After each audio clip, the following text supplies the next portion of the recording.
ਵਾਹਿਗੁਰੂ ਸਾਹਿਬ ਜੀ।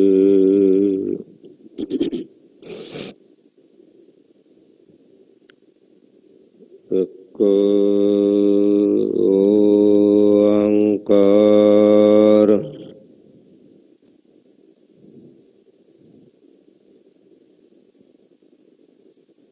ਸਤਿਨਾਮ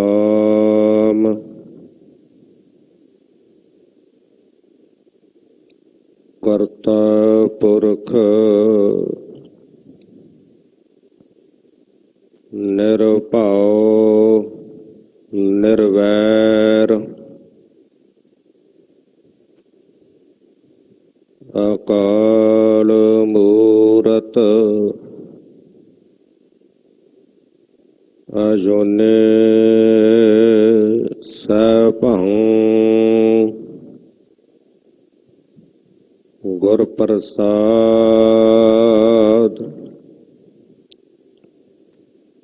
ਚੱਕਰ ਚਿਹਨ ਅਰ ਬਰਨ ਜਾਤ ਅਰ ਪਾਤ ਨਹਿ ਨ ਜਹੈ। ਰੂਪ ਰੰਗ ਅਰ ਰੇਖ ਭੇਖ ਕੋ ਕਹਿ ਨਾ ਸਕਤ ਕਹਿ। ਅਚਲ ਮੂਰਤ ਅਨੁਭਉ ਪ੍ਰਕਾਸ਼ ਅਮਿਤ ਜਗ ਕਹਿਜੈ। ਕੋਟ ਇੰਦਰ ਇੰਦਰਾਨ ਸ਼ਾਹਾਨ ਗਨਜੈ। ਤ੍ਰਿਭਵਨ ਮਹੀਪ ਸੁਰ ਨਰ ਅਸੁਰ ਨੇਤ ਨੇਤ ਬਨ ਤ੍ਰਿਣ ਕਹਿਤ। ਤਵ ਸਰਬ ਨਾਮ ਕਥੈ ਕਵਨ ਕਰਮ ਨਾਮ ਬਰਨਤ ਸੁਮਤ।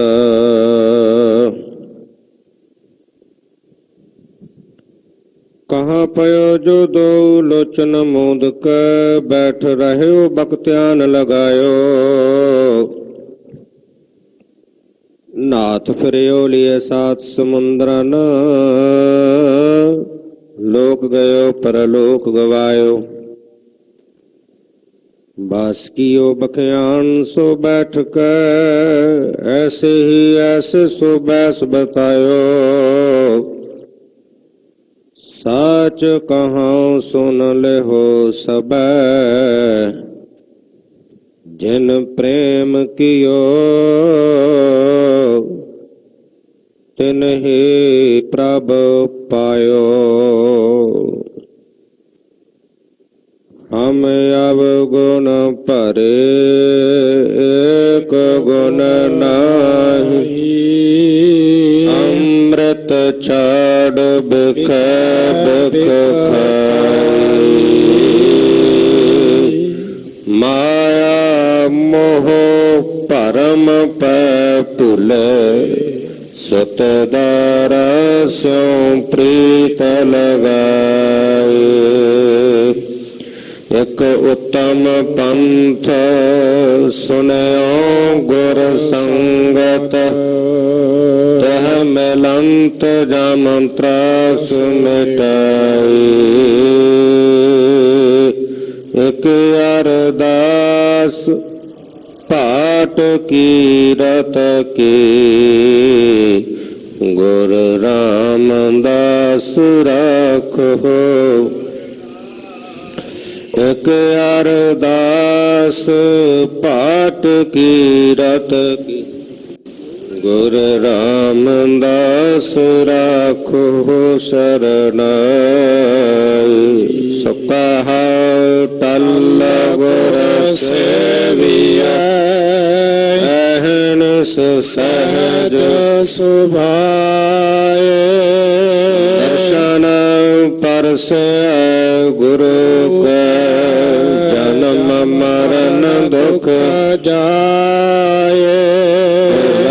ਸਿਫਤ ਖਸਮੰਦ ਨੂਰ ਅਰਸੋਂ ਕੁਰਸੋਂ ਚੱਟੀਐ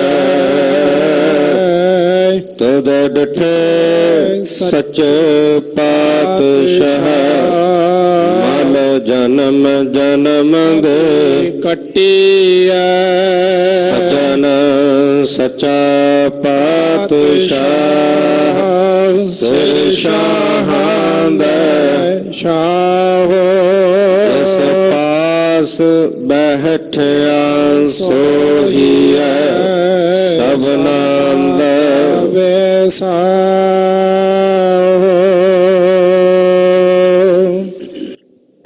ਸਤਿਨਾਮ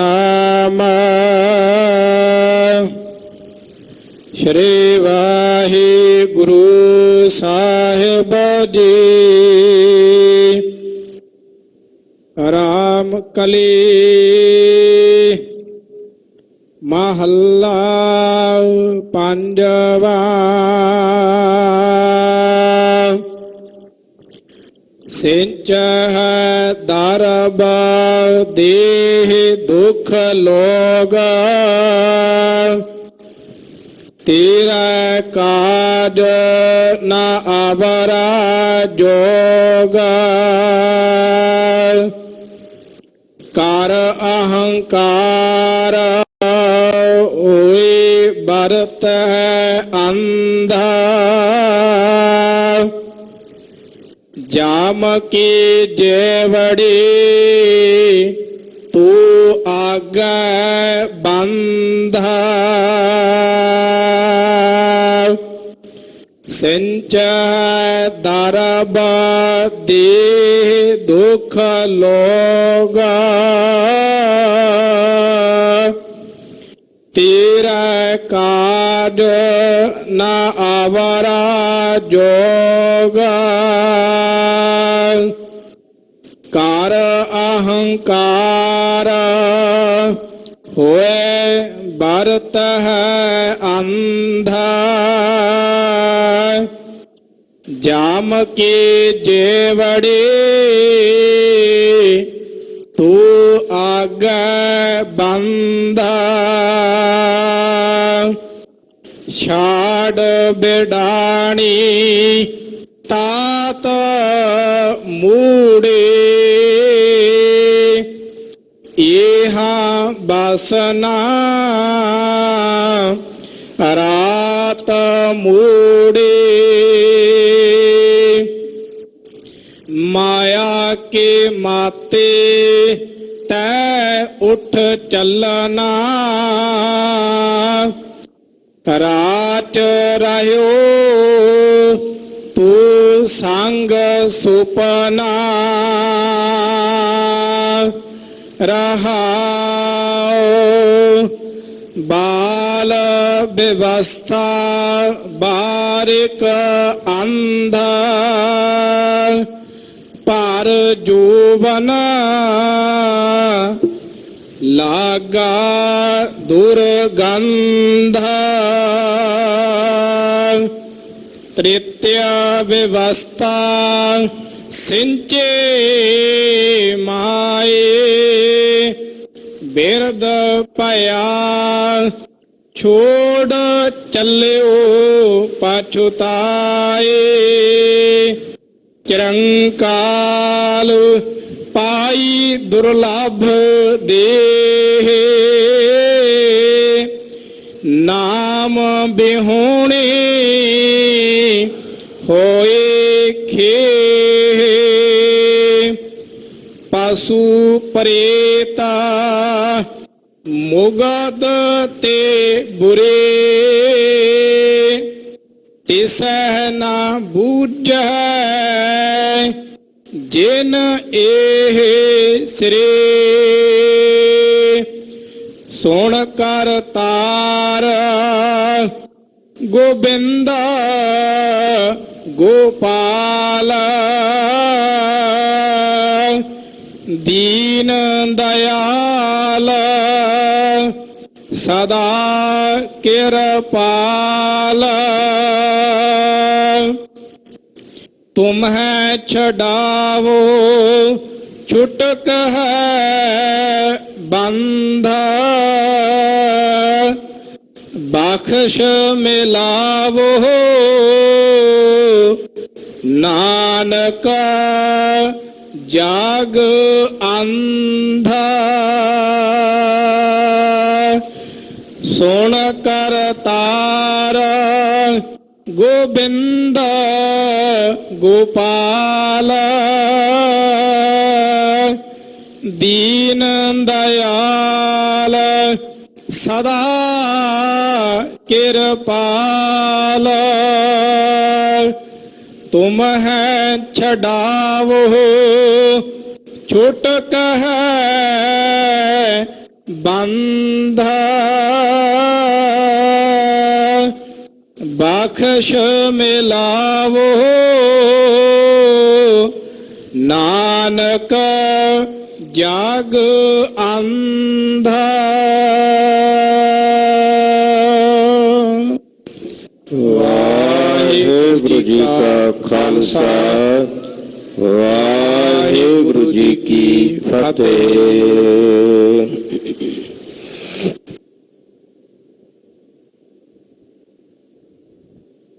तेग बहादुर सिमरिया घर नौ निध आवे धाए सब थाई होए सहाय। ऐसे परम कृपालु सतगुरु धन धन श्री गुरु तेग बहादुर साहिब जी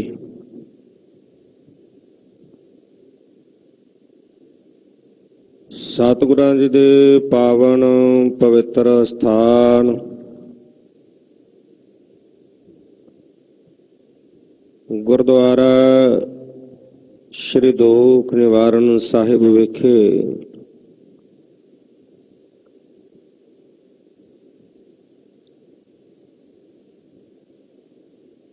चवर छतर तखत दे मालक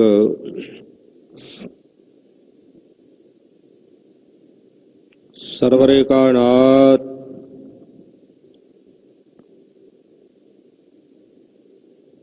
रूहानियत दे मुजस्मे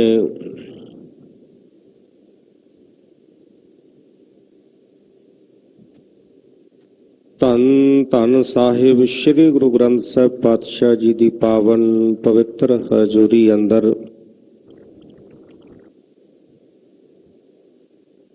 अमृत वेले तो सजे हुए सुंदर सचखंड दीवाना दे विच हाजरीन सतगुरां जी दे परम प्यार विच प्रोती हुई गुरु खालसा सत संगत जीओ,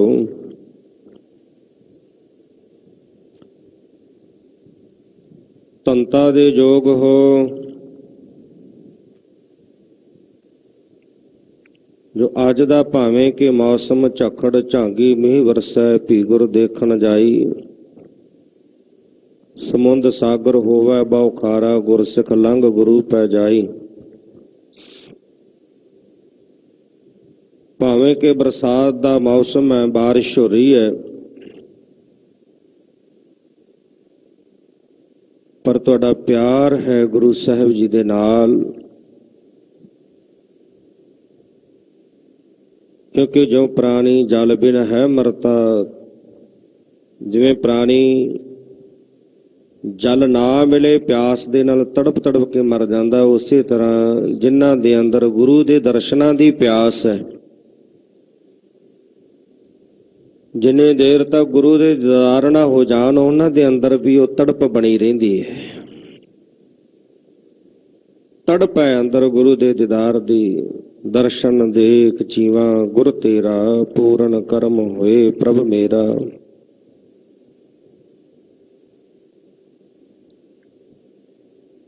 मौसम की परवाह नहीं और गुरचरणा दे विच ਪਹੁੰਚ ਕਰਕੇ ਸਤਿਗੁਰੂ ਧੰਨ ਗੁਰੂ ਪਾਤਸ਼ਾਹ ਗੁਰੂ ਗ੍ਰੰਥ ਸਾਹਿਬ ਜੀ ਦੇ ਦਰਸ਼ਨ ਦੀਦਾਰ ਕਰਦਿਆਂ ਹੋਇਆਂ, ਸਤ ਸੰਗਤ ਕਰਦਿਆਂ ਆਪ ਜੀ ਨੇ ਗੁਰੂ ਕੇ ਕੀਰਤਨੀਆਂ ਪਾਸੋਂ ਆਸਾ ਕੀ ਵਾਰ ਦੇ ਸ਼ਬਦ ਕੀਰਤਨ ਸਰਵਣ ਕੀਤੇ ਹਨ।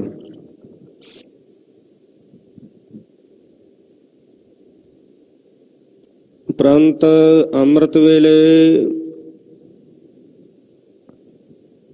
ਧੰਨ ਸਾਹਿਬ ਸ੍ਰੀ ਗੁਰੂ ਗ੍ਰੰਥ ਸਾਹਿਬ ਪਾਤਸ਼ਾਹ ਜੀ ਨੇ ਸਾਡੇ ਜੀਵਾਂ ਦੇ ਭਲੇ ਹਿੱਤ, ਸਾਡੇ ਜੀਵਾਂ ਦੇ ਉਧਾਰ ਵਾਸਤੇ ਪਾਵਨ ਤਖਤਾਂ ਤੇ ਸੁਭਾਏਮਨ ਹੋ ਕੇ ਜੋ ਪਾਵਨ ਮੁਖ ਵਾਕ ਦੀ ਦਾਤ ਬਖਸ਼ਿਸ਼ ਕੀਤੀ, ਜੋ ਹੁਣੇ ਆਪ ਜੀ ਨੇ ਸਰਵਣ ਕੀਤੇ ਹਨ।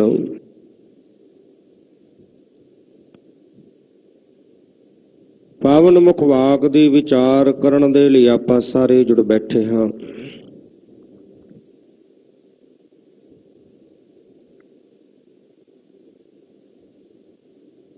ਸਤਿਗੁਰੂ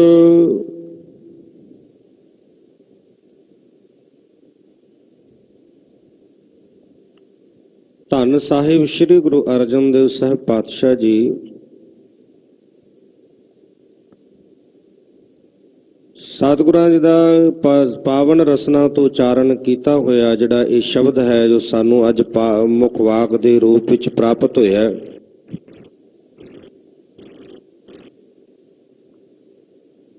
ਆਰੰਭਤਾ ਦੇ ਵਿੱਚ ਸਤਿਗੁਰੂ ਪਾਤਸ਼ਾਹ ਜੀ ਨੇ ਜੋ ਮਨੁੱਖ ਦੀ ਹਾਲਤ ਹੈ,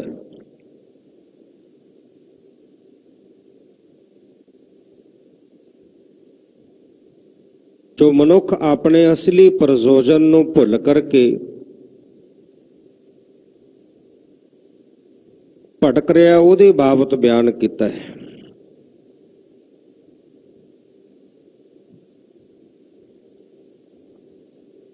ਪ੍ਰਾਣੀ ਜਿਹੜਾ ਹੈ, ਮਨੁੱਖ ਜਿਹੜਾ ਹੈ, ਸੰਸਾਰ ਦੇ ਵਿੱਚ ਕੁਝ ਪ੍ਰਾਪਤ ਕਰਨ ਵਾਸਤੇ ਆਇਆ ਹੈ। ਮਨੁੱਖਾ ਜਨਮ ਨੂੰ ਪਾ ਕੇ ਆਉਣ ਦਾ ਕੁਝ ਪ੍ਰਯੋਜਨ ਹੈ।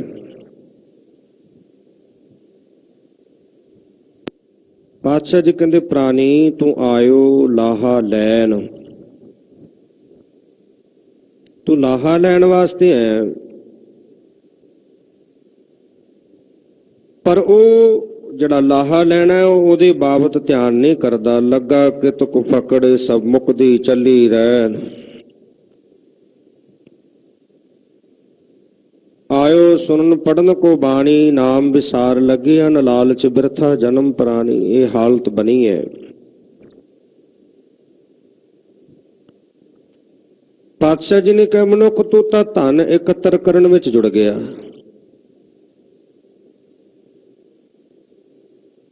ਗੁਰੂ ਨਾਨਕ ਸਾਹਿਬ ਪਾਤਸ਼ਾਹ ਜੀ ਦੱਸਦੇ ਨੇ ਕਿ ਜਿਹੜਾ ਸੰਸਾਰ ਹੈ,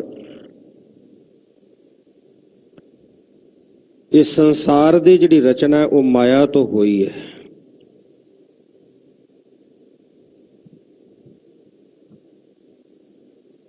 ਤੇ ਸੰਸਾਰ ਦੀ ਰਚਨਾ ਕਰਕੇ ਫਿਰ ਮਾਇਆ ਦੇ ਤਿੰਨ ਰੂਪ ਨੇ, ਤਿੰਨ ਰੂਪਾਂ ਦੁਆਰਾ ਜਿਹੜਾ ਉਹ ਸੰਸਾਰ ਨੂੰ ਚਲਾ ਰਿਹਾ ਹੈ। ਮਾਇਆ ਦੇ ਵਿੱਚ ਜੀਵ ਦੀ ਇਸ ਸੰਸਾਰ ਦੀ ਉਤਪਤੀ ਹੈ। ਮਾਇਆ ਵਿੱਚ ਹੀ ਜੀਵ ਦਾ ਪਾਲਣ ਪੋਸ਼ਣ ਹੈ। ਤੇ ਆ ਜਿਹੜਾ ਹੈ ਮਾਇਆ ਦੇ ਵਿੱਚ ਹੀ ਜੀਵ ਦਾ ਅੰਤ ਹੋ ਜਾਂਦਾ ਹੈ। ਏਕਾ ਮਾਈ ਜੁਗਤ ਵਿਆਈ, ਤਿੰਨ ਚੇਲੇ ਪ੍ਰਵਾਨ, ਇੱਕ ਸੰਸਾਰੀ ਇੱਕ ਭੰਡਾਰੀ, ਇੱਕ ਲਾਈ ਦੀ ਬਾਨ।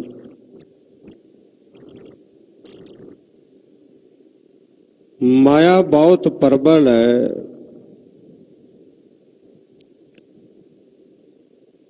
ਮਨੁੱਖ ਜਿਹੜੀ ਮਾਇਆ ਹੈ ਇਹ ਪ੍ਰਮਾਤਮਾ ਦੀ ਪਰਛਾਈ ਹੈ, ਪਰਛਾਵਾਂ ਹੈ।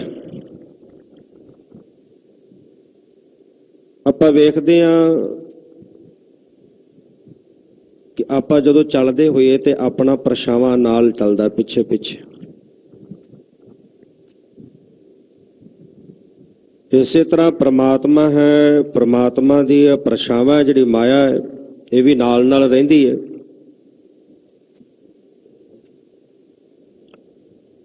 ਮਨੁੱਖ ਹੁਣ ਪ੍ਰਮਾਤਮਾ ਨੂੰ ਨਹੀਂ ਸਿਮਰਦਾ, ਪਰਛਾਵੇਂ ਦੇ ਮਗਰ ਦੌੜ ਰਿਹਾ ਹੈ। ਪਰਛਾਵੇਂ ਦੇ ਮਗਰ, ਪਰਛਾਵੇਂ ਨੂੰ ਪਕੜਨ ਦਾ ਯਤਨ ਕਰਦਾ, ਪਰ ਉਹ ਹੱਥ ਨਹੀਂ ਆਉਂਦਾ।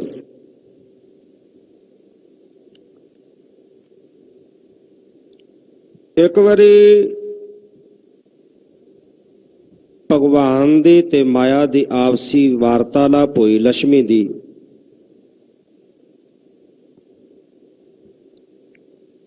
ਪ੍ਰਮਾਤਮਾ ਕਹਿੰਦਾ ਕਿ ਮੇਰੇ ਜਿਹੜੇ ਪਿਆਰੇ ਨੇ, ਜਿਹੜੇ ਭਗਤ ਨੇ, ਉਹ ਮੈਨੂੰ ਆਰਾਧਦੇ ਨੇ, ਸਿਮਰਦੇ ਨੇ। ਲక్ష్ਮੀ ਕਹਿਣ ਲੱਗੀ, ਮਾਇਆ ਕਹਿਣ ਲੱਗੀ, ਨਹੀਂ, ਭੁਲੇਖਾ ਤੁਹਾਡਾ, ਉਹ ਮੇਰੀ ਪੂਜਾ ਕਰਦੇ ਨੇ। ਕਹਿਣ ਲੱਗੇ, ਨਹੀਂ, ਇਹ ਤੂੰ ਗਲਤ ਕਹਿ ਰਹੀ ਹੈ। ਕਹਿਣ ਲੱਗੀ ਕਿ ਜਦੋਂ ਮਨੁੱਖ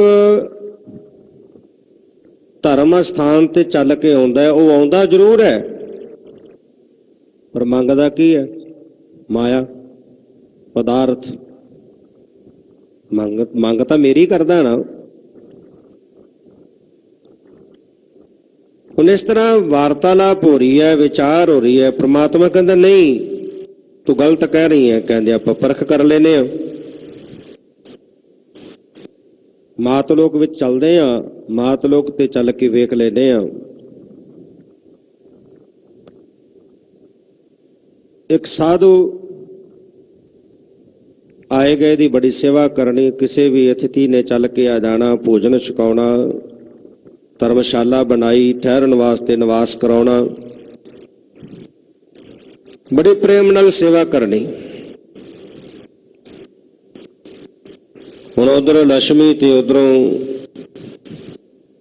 ਭਗਵਾਨ ਜਦੋਂ ਪਹੁੰਚੇ, ਕਹਿਣ ਲੱਗੇ, ਆ ਵੇਖ ਮੇਰਾ ਸਾਧੂ ਕਿੰਨੀ ਸੇਵਾ ਕਰ ਰਿਹਾ, ਆਏ ਗਏ ਨੂੰ ਭੋਜਨ ਛਕਾਉਂਦਾ ਹੈ, ਜਲ ਛਕਾਉਂਦਾ ਹੈ, ਰਹਿਣ ਵਾਸਤੇ ਵੀ ਕਮਰਾ ਦਿੰਦਾ ਹੈ, ਲੋੜ ਪੂਰੀ ਕਰਦਾ ਹੈ। ਇਹ ਮੇਰੇ ਨਾਂ ਤੇ ਕਰ ਰਿਹਾ ਨਾ। ਉਹ ਕਹਿਣ ਲੱਗੀ, ਹੁਣੇ ਵੇਖ ਲੈਨੇ ਆ। ਹੁਣ ਭਗਵਾਨ ਨੇ ਵੀ ਇੱਕ ਸਾਧ ਦਾ ਰੂਪ ਧਾਰਨ ਕੀਤਾ, ਹੱਥ ਵਿੱਚ ਕਰਮੰਡਲ ਪਕੜਿਆ, ਮਾਲਾ ਪਕੜੀ ਤੇ ਜਾ ਕੇ ਉਸ ਭਗਤ ਨੂੰ ਕਹਿਣ ਲੱਗੇ, ਭਾਈ, ਅਸੀਂ ਕੁਝ ਸਮਾਂ ਇੱਥੇ ਠਹਿਰਨਾ ਚਾਹੁੰਦੇ ਹਾਂ। ਕਹਿਣ ਲੱਗਾ, ਜੀ ਆਓ, ਧਰਮਸ਼ਾਲਾ ਦੇ ਕਮਰੇ ਪਏ ਹੋਏ ਨੇ, ਖਾਲੀ ਨੇ, ਲਾਓ ਆਸਨ, ਠਹਿਰੋ। ਕਹਿਣ ਲੱਗੇ ਕਿ ਜਿਸ ਵੀ ਜਗ੍ਹਾ ਤੇ ਅਸੀਂ ਠਹਿਰਾਂਗੇ, ਜਿਹੜੀ ਜਗ੍ਹਾ ਸਾਨੂੰ ਪਸੰਦ ਆਏਗੀ, ਜਿਹੜਾ ਕਮਰਾ ਪਸੰਦ ਆਏਗਾ, ਉੱਥੇ ਜਿੰਨੀ ਦੇਰ ਤੱਕ ਅਸੀਂ ਰੁਕਣਾ ਚਾਹੀਏ ਰੁਕਾਂਗੇ, ਸਾਨੂੰ ਤੂੰ ਉਠਾਏਗਾ ਨਹੀਂ। ਅਸੀਂ ਆਪਣੀ ਮਰਜ਼ੀ ਨਾਲ ਉੱਠਾਂਗੇ, ਤੂੰ ਸਾਨੂੰ ਮਜਬੂਰ ਨਹੀਂ ਕਰੇਗਾ ਕਿ ਇੱਥੋਂ ਉੱਠੋ। ਕਹਿਣ ਲੱਗਾ, ਜੀ ਠੀਕ ਹੈ, ਕੋਈ ਗੱਲ ਨਹੀਂ, ਤੁਸੀਂ ਆਸਨ ਲਾਓ ਆਪਣਾ, ਬੜੇ ਕਮਰੇ ਖਾਲੀ ਪਏ ਨੇ, ਮੈਂ ਹੋਰ ਕੋਈ ਆਏਗਾ ਉਹਦੇ ਵਿੱਚ ਠਹਿਰਾ ਦਿਆਂਗਾ। ਹੁਣ ਭਗਵਾਨ ਦਾ ਕਰਮੰਡਲ ਪਕੜਿਆ, ਕੋਈ ਹੋਰ ਸਮਾਨ ਸੀ ਉਹ ਪਕੜਿਆ, ਇੱਕ ਬੜਾ ਸੋਹਣਾ ਸੁੰਦਰ ਕਮਰਾ ਵੇਖ ਕੇ ਉੱਥੇ ਨਿਵਾਸ ਕਰਾ ਦਿੱਤਾ, ਸਾਰਾ ਸਮਾਨ ਰੱਖ ਦਿੱਤਾ। ਹੁਣ ਭਗਵਾਨ ਨੇ ਤਾਂ ਆਸਨ ਲਾ ਲਿਆ ਕਮਰੇ ਵਿੱਚ। ਇਹ ਸਾਨੂੰ ਸਮਝਾਉਣ ਵਾਸਤੇ ਨੇ ਸਾਖੀਆਂ। ਹੁਣ ਭਗਵਾਨ ਨੇ ਆਸਨ ਲਾਇਆ ਆਪਣਾ ਕਮਰੇ ਦੇ ਵਿੱਚ, ਤੇ ਇੰਨੇ ਨੂੰ ਲక్ష్ਮੀ ਵੀ ਜਿਹੜੀ ਹੈ ਇੱਕ ਬੜੀ ਸੁੰਦਰ ਔਰਤ ਦਾ ਰੂਪ ਧਾਰਨ ਕਰਕੇ ਆ ਗਈ, ਸੋਨੇ ਦੇ ਰੱਥ ਤੇ ਸਵਾਰ ਹੈ, ਬੜੇ ਗਹਿਣੇ ਪਹਿਨੇ ਹੋਏ। ਦਰਵਾਜ਼ੇ ਅੱਗੇ ਰੁਕੀ, ਆਵਾਜ਼ ਦਿੱਤੀ, ਤੇ ਹੁਣ ਇਹ ਜਿਹੜਾ ਸਾਧੂ ਸੀ, ਭਗਤ ਸੀ ਪ੍ਰਮਾਤਮਾ ਦਾ, ਉਹ ਵੀ ਚੱਲ ਕੇ ਬਾਹਰ ਆ ਗਿਆ। ਪੁੱਛਿਆ, ਹਾਂਜੀ। ਕਹਿਣ ਲੱਗੇ, ਪਿਆਸ ਬਹੁਤ ਲੱਗੀ ਹੈ, ਜਲ ਛਕਣਾ ਹੈ। ਦੌੜਿਆ ਗਿਆ ਅੰਦਰ, ਜਲ ਦਾ ਲੋਟਾ ਭਰ ਕੇ ਲੈ ਆਂਦਾ। ਜਦੋਂ ਜਲ ਦਾ ਲੋਟਾ ਭਰ ਕੇ ਲਿਆਇਆ ਤਾਂ ਉਹ ਲక్ష్ਮੀ ਜਿਹਨੇ ਜਵਾਨ ਸੁੰਦਰ ਔਰਤ ਦਾ ਰੂਪ ਧਾਰਨ ਕੀਤਾ, ਉਹਨੇ ਸੋਨੇ ਦਾ ਲੋਟਾ ਅੱਗੇ ਕੀਤਾ। ਕਹਿਣ ਲੱਗੀ, ਮੈਂ ਆਪਣੇ ਬਰਤਨ ਵਿੱਚ ਹੀ ਪਾਣੀ ਪੀਣੀ ਆ। ਹੁਣ ਉਹ ਜਿਹੜਾ ਜਲ ਸੀ ਉਹਦੇ ਸੋਨੇ ਦੇ ਲੋਟੇ ਵਿੱਚ ਪਾ ਦਿੱਤਾ। ਤੇ ਜਦੋਂ ਸੋਨੇ ਦੇ ਲੋਟੇ ਵਿੱਚ ਜਲ ਪਾਇਆ, ਉਹਨੇ ਛਕ ਲਿਆ ਤੇ ਛਕਣ ਤੋਂ ਬਾਅਦ ਉਹ ਸੋਨੇ ਦਾ ਲੋਟਾ ਉੱਥੇ ਸੁੱਟ ਦਿੱਤਾ। ਕਹਿਣ ਲੱਗੇ ਕਿ ਜਿਹਦੇ ਵਿੱਚ ਮੈਂ ਇੱਕ ਵਾਰੀ ਪਾਣੀ ਪੀ ਲੈਂਦੀ ਹਾਂ, ਮੈਂ ਦੁਬਾਰਾ ਉਹ ਬਰਤਨ ਨਹੀਂ ਵਰਤਦੀ। ਜਿਹਦੇ ਵਿੱਚ ਭੋਜਨ ਇੱਕ ਵਾਰੀ ਛਕ ਲੈਂਦੀ ਹਾਂ, ਮੈਂ ਸੋਨੇ ਦੇ ਬਰਤਨਾਂ ਵਿੱਚ ਹੀ ਛਕਦੀ ਹਾਂ ਜੋ ਵੀ ਛਕਦੀ ਹਾਂ। ਤੇ ਜਿਹੜੇ ਇੱਕ ਵਾਰੀ ਜਿਸ ਚੀਜ਼ 'ਚ ਛਕ ਲੈਂਦੀ ਹਾਂ, ਉਹ ਮੈਂ ਦੁਬਾਰਾ ਨਹੀਂ ਵਰਤਦੀ, ਉੱਥੇ ਸੁੱਟ ਦਿੰਦੀ ਹਾਂ। ਕਹਿਣ ਲੱਗਾ ਅੱਛਾ ਜੀ, ਸੋਨੇ ਦਾ ਲੋਟਾ ਦੁਬਾਰਾ ਨਹੀਂ ਲੈਂਦੇ ਤੁਸੀਂ? ਨਹੀਂ, ਮੇਰੇ ਕਿਸੇ ਕੰਮ ਦਾ ਨਹੀਂ। ਮੈਂ ਚੁੱਕ ਲਵਾਂ? ਹਾਂ, ਤੂੰ ਲੈ ਲੈ। ਮੈਂ ਜਿੱਥੇ ਵੀ ਰੁਕਦੀ ਹਾਂ, ਜਿੰਨੇ ਉਹ ਮੇਰੇ ਬਰਤਨ ਹੁੰਦੇ ਨੇ, ਮੈਂ ਉਹਨਾਂ ਨੂੰ ਦੇ ਦਿੰਦੀ ਹਾਂ। ਮੈਂ ਦੁਬਾਰਾ ਨਹੀਂ ਵਰਤਦੀ, ਇਸ ਕਰਕੇ ਉਹਨਾਂ ਨੂੰ ਦੇ ਦਿੰਦੀ ਹਾਂ, ਮਾਲੋ ਮਾਲ ਕਰ ਦਿੰਦੀ ਹਾਂ। ਕਹਿਣ ਲੱਗਾ ਬੜੀ ਤੰਗੀ ਕੱਟ ਰਹੇ ਆ, ਗਰੀਬੀ ਹੈ, ਤੇ ਕਿਉਂ ਨਾ ਹੋਵੇ ਜੇ ਇਹ ਬੀਬੀ ਕੁਝ ਸਮਾਂ ਇੱਥੇ ਰੁਕ ਜਾਏ ਤੇ ਮੈਨੂੰ ਮਾਲੋ ਮਾਲ ਕਰ ਦੇਗੀ। ਸੋਨੇ ਦੇ ਬਰਤਨਾਂ 'ਚ ਖਾਂਦੀ ਹੈ, ਸੋਨੇ ਦੇ ਬਰਤਨਾਂ 'ਚ ਪੀਂਦੀ ਹੈ, ਉਹ ਸਾਰੇ ਵਾਪਸ ਮੈਨੂੰ ਮਿਲ ਜਾਣੇ ਨੇ, ਇਹ ਤਾਂ ਦੁਬਾਰਾ ਵਰਤਦੀ ਨਹੀਂ। ਕਹਿਣ ਲੱਗੀ ਚੰਗਾ, ਮੈਂ ਚੱਲਦੀ ਹਾਂ। ਕਹਿਣ ਲੱਗਾ ਜੇ ਕੁਝ ਸਮਾਂ ਰੁਕ ਜਾਓ, ਮੈਨੂੰ ਸੇਵਾ ਦਾ ਮੌਕਾ ਮਿਲ ਜਾਏਗਾ। ਕਹਿਣ ਲੱਗੀ ਠੀਕ ਹੈ, ਤੇਰੀ ਮਰਜ਼ੀ ਹੈ, ਜੇ ਤੂੰ ਚਾਹੁੰਦਾ ਰੁਕ ਜਾਨੀ ਆ। ਕਹਿਣ ਲੱਗੀ ਕਿ ਇੱਕ ਸ਼ਰਤ ਹੈ, ਜਿਹੜਾ ਕਮਰਾ ਮੈਨੂੰ ਪਸੰਦ ਹੋਏਗਾ ਮੈਂ ਉੱਥੇ ਰੁਕਾਂਗੀ। ਕਹਿਣ ਲੱਗਾ ਠੀਕ ਹੈ ਜੀ। ਮਾਇਆ ਨੇ ਭਰਮਾ ਲਿਆ ਨਾ। ਹੁਣ ਗਿਆ, ਹੁਣ ਮਾਇਆ ਨੇ ਜਾ ਕੇ ਉਹੀ ਦਰਵਾਜ਼ਾ ਜਿਹੜਾ ਸੀ, ਜਦੋਂ ਉਹਨੇ ਦਰਵਾਜ਼ੇ ਖੋਲੇ, ਕੋਈ ਕਮਰਾ ਪਸੰਦ ਨਾ ਕੀਤਾ, ਤੇ ਜਿੱਥੇ ਭਗਵਾਨ ਠਹਿਰਿਆ ਸੀ ਸਾਧੂ ਦੇ ਰੂਪ ਵਿੱਚ, ਉਹ ਦਰਵਾਜ਼ਾ ਖੋਲਿਆ। ਕਹਿਣ ਲੱਗੇ ਆਹ ਕਮਰਾ ਮੈਨੂੰ ਪਸੰਦ ਹੈ। ਕਹਿਣ ਲੱਗਾ ਜੀ ਇੱਥੇ ਸਾਧੂ ਠਹਿਰੇ ਹੋਏ ਨੇ, ਤੁਸੀਂ ਹੋਰ ਸਾਰੇ ਕਮਰੇ ਖਾਲੀ ਨੇ, ਉਹਨਾਂ 'ਚ ਆਸਨ ਲਾ ਲਵੋ। ਕਹਿਣ ਲੱਗੀ ਨਹੀਂ, ਛੇਤੀ, ਮੇਰੇ ਕੋਲ ਇੰਨਾ ਸਮਾਂ ਨਹੀਂ, ਮੈਂ ਜਾਣਾ ਚਾਹੁੰਦੀ ਹਾਂ। ਜੇ ਮੈਨੂੰ ਰੱਖਣਾ ਚਾਹੁੰਦਾ ਤੇ ਇਹ ਕਮਰਾ ਮੈਨੂੰ ਚਾਹੀਦਾ, ਨਹੀਂ ਮੈਂ ਜਾ ਰਹੀ ਹਾਂ। ਹੁਣ ਮਾਇਆ ਕੋਈ ਹੱਥੋਂ ਜਾਣ ਦਿੰਦਾ? ਹੁਣ ਉਹਨੇ ਫਟਾਫਟ ਸਾਧੂ ਨੂੰ ਕਿਹਾ ਵੀ ਭਾਈ ਸਾਧ ਬਾਬਾ ਬਾਹਰ ਆ ਜਾ ਹੁਣ।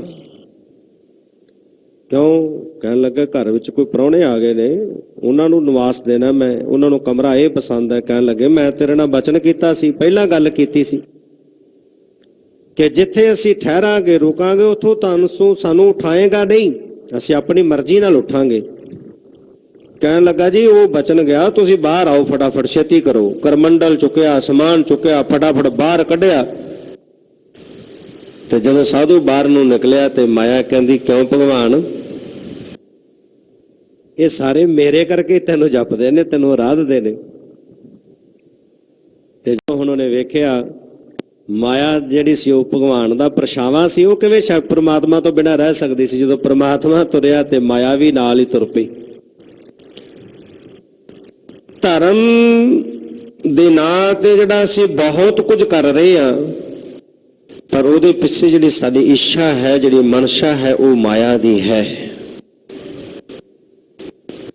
ਉਹ ਅਸੀਂ ਭਗਵਾਨ ਨੂੰ ਪਾਉਣ ਲਈ ਨਹੀਂ ਕਰ ਰਹੇ। ਬਹੁਤ ਵਿਰਲੇ ਨੇ, ਬਹੁਤ ਘੱਟ ਨੇ ਜਿਹੜੇ ਪ੍ਰਭੂ ਪ੍ਰਾਪਤੀ ਦੇ ਲਈ ਬੰਦਗੀ ਕਰਦੇ ਨੇ, ਸਿਮਰਨ ਕਰਦੇ ਨੇ, ਧਰਮ ਕਰਮ ਕਰਦੇ ਨੇ।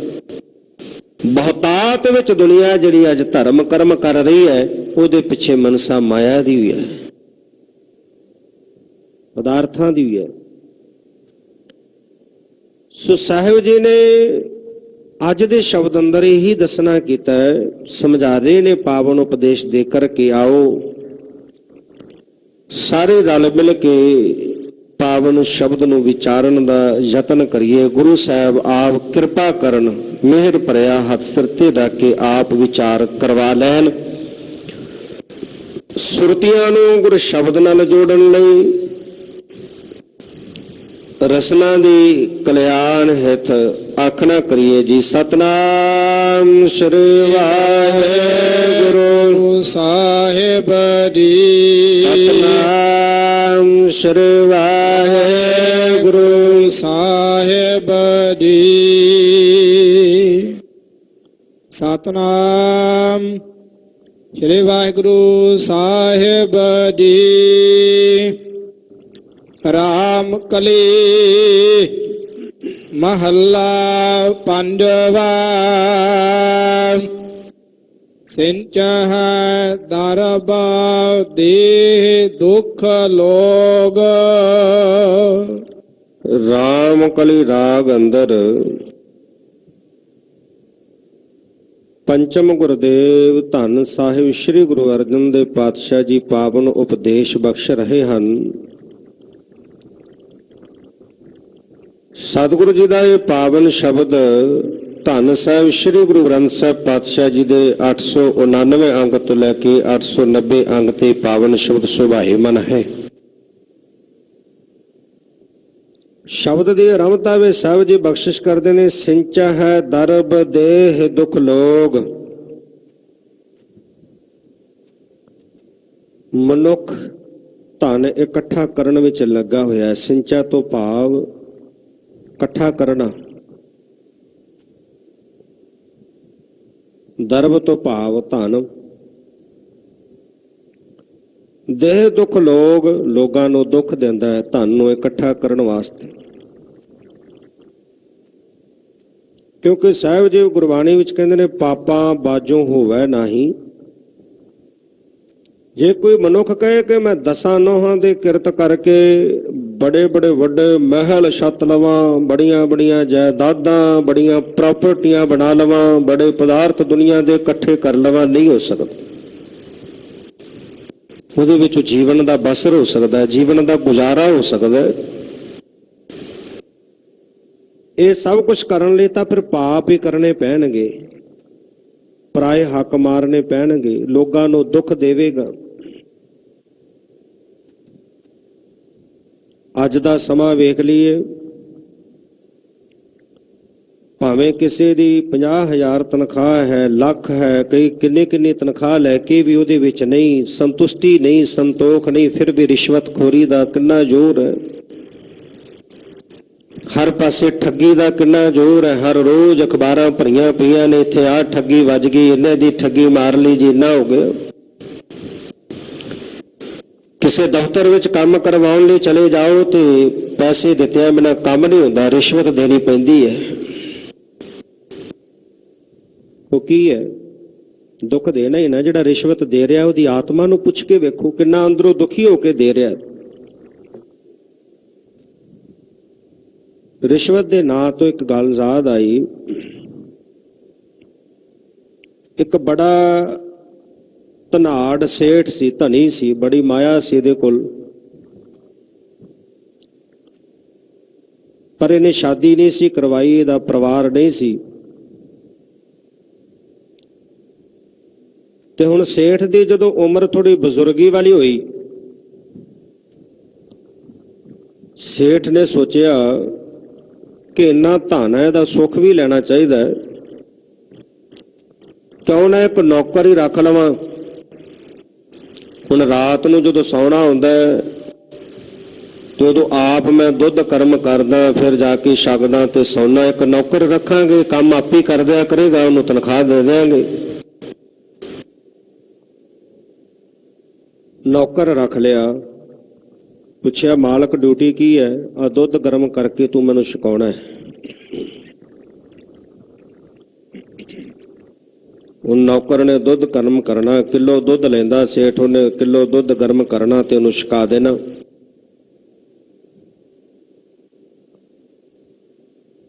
ਕੁਝ ਸਮਾਂ ਜਿਹੜਾ ਬੜਾ ਵਧੀਆ ਲੰਘਿਆ, ਨੌਕਰ ਨੇ ਬੜੀ ਇਮਾਨਦਾਰੀ ਨਾਲ ਨੌਕਰੀ ਕਰਨੀ, ਪੂਰਾ ਦੁੱਧ ਗਰਮ ਕਰਨਾ, ਸੇਠ ਨੂੰ ਛਕਾਉਣਾ। ਮਨ ਵਿੱਚ ਖਿਆਲ ਆਇਆ ਇੱਕ ਦਿਨ, ਕਹਿੰਦਾ ਵੀ ਇਹ ਸੇਠ ਨੇ ਕਿਹੜਾ ਭਲਵਾਨੀ ਕਰਨੀ, ਕੁਸ਼ਤੀ ਕਰਨੀ, ਕਿਲੋ ਦੁੱਧ ਆਪ ਹੀ ਪੀ ਜਾਂਦਾ। ਕਿਉਂ ਨਾ ਹੋਵੇ ਜੇ ਇਹਦੇ ਵਿੱਚੋਂ ਪਾਈਆ ਮੈਂ ਪੀ ਲਵਾਂ, ਪਾਈਆ ਪਾਣੀ ਪਾ ਦਿਆਂਗੇ, ਸੇਠ ਨੂੰ ਕਿਹੜਾ ਪਤਾ ਲੱਗਣਾ। ਉਸੇ ਤਰ੍ਹਾਂ ਹੋਇਆ, ਅੱਜ ਵੀ ਚੱਲ ਰਹੀ ਹੈ ਨਾ ਬੇਈਮਾਨੀ ਜ਼ੋਰਾਂ ਤੇ। ਵਸਤੂ ਲੈ ਰਹੇ ਆ, ਉਹਦਾ ਰੇਟ ਪੂਰਾ ਦੇ ਰਹੇ ਆ, ਫਿਰ ਵੀ ਪਿਓਰ ਨਹੀਂ ਮਿਲ ਰਹੀ। ਧਨ ਨੇ ਕਿੰਨੀ ਮੱਤ ਮਾਰ ਦਿੱਤੀ, ਅੰਨਾ ਕਰ ਦਿੱਤਾ ਮਨੁੱਖ। ਮਾਇਆ ਧਾਰੀ ਅਤ ਅੰਨਾ ਬੋਲਾ, ਮਾਇਆ ਅੰਨਿਆ ਕਰ ਦਿੰਦੀ ਮਨੁੱਖ ਨੂੰ। ਜ਼ਹਿਰ ਦੇ ਟੀਕੇ ਲਾ ਲਾ ਕੇ ਸਮਾਨ ਵੇਚ ਰਹੇ ਨੇ, ਸਬਜ਼ੀਆਂ ਨੇ, ਫਰੂਟ ਨੇ, ਜ਼ਹਿਰ ਲਾ ਲਾ ਕੇ ਵੇਚ ਰਹੇ ਨੇ। ਦੁੱਧ ਵਿੱਚ ਕੀ ਕੁਛ ਮਿਲਾ ਕਰਕੇ ਯੂਰੀਏ ਤੋਂ ਦੁੱਧ ਤਿਆਰ ਹੋਣ ਲੱਗ ਗਏ। ਇਨਸਾਨ ਦੇ ਨਾਲ ਪਿਆਰ ਕਰਨਾ ਸੀ, ਮਾਇਆ ਨੂੰ ਵਰਤਣਾ ਸੀ, ਪਰ ਹੋਇਆ ਉਲਟ। ਇਨਸਾਨ ਮਾਇਆ ਨਾਲ ਪਿਆਰ ਕਰਨ ਲੱਗ ਗਿਆ ਤੇ ਇਨਸਾਨ ਨੂੰ ਵਰਤਣ ਲੱਗ ਪਿਆ।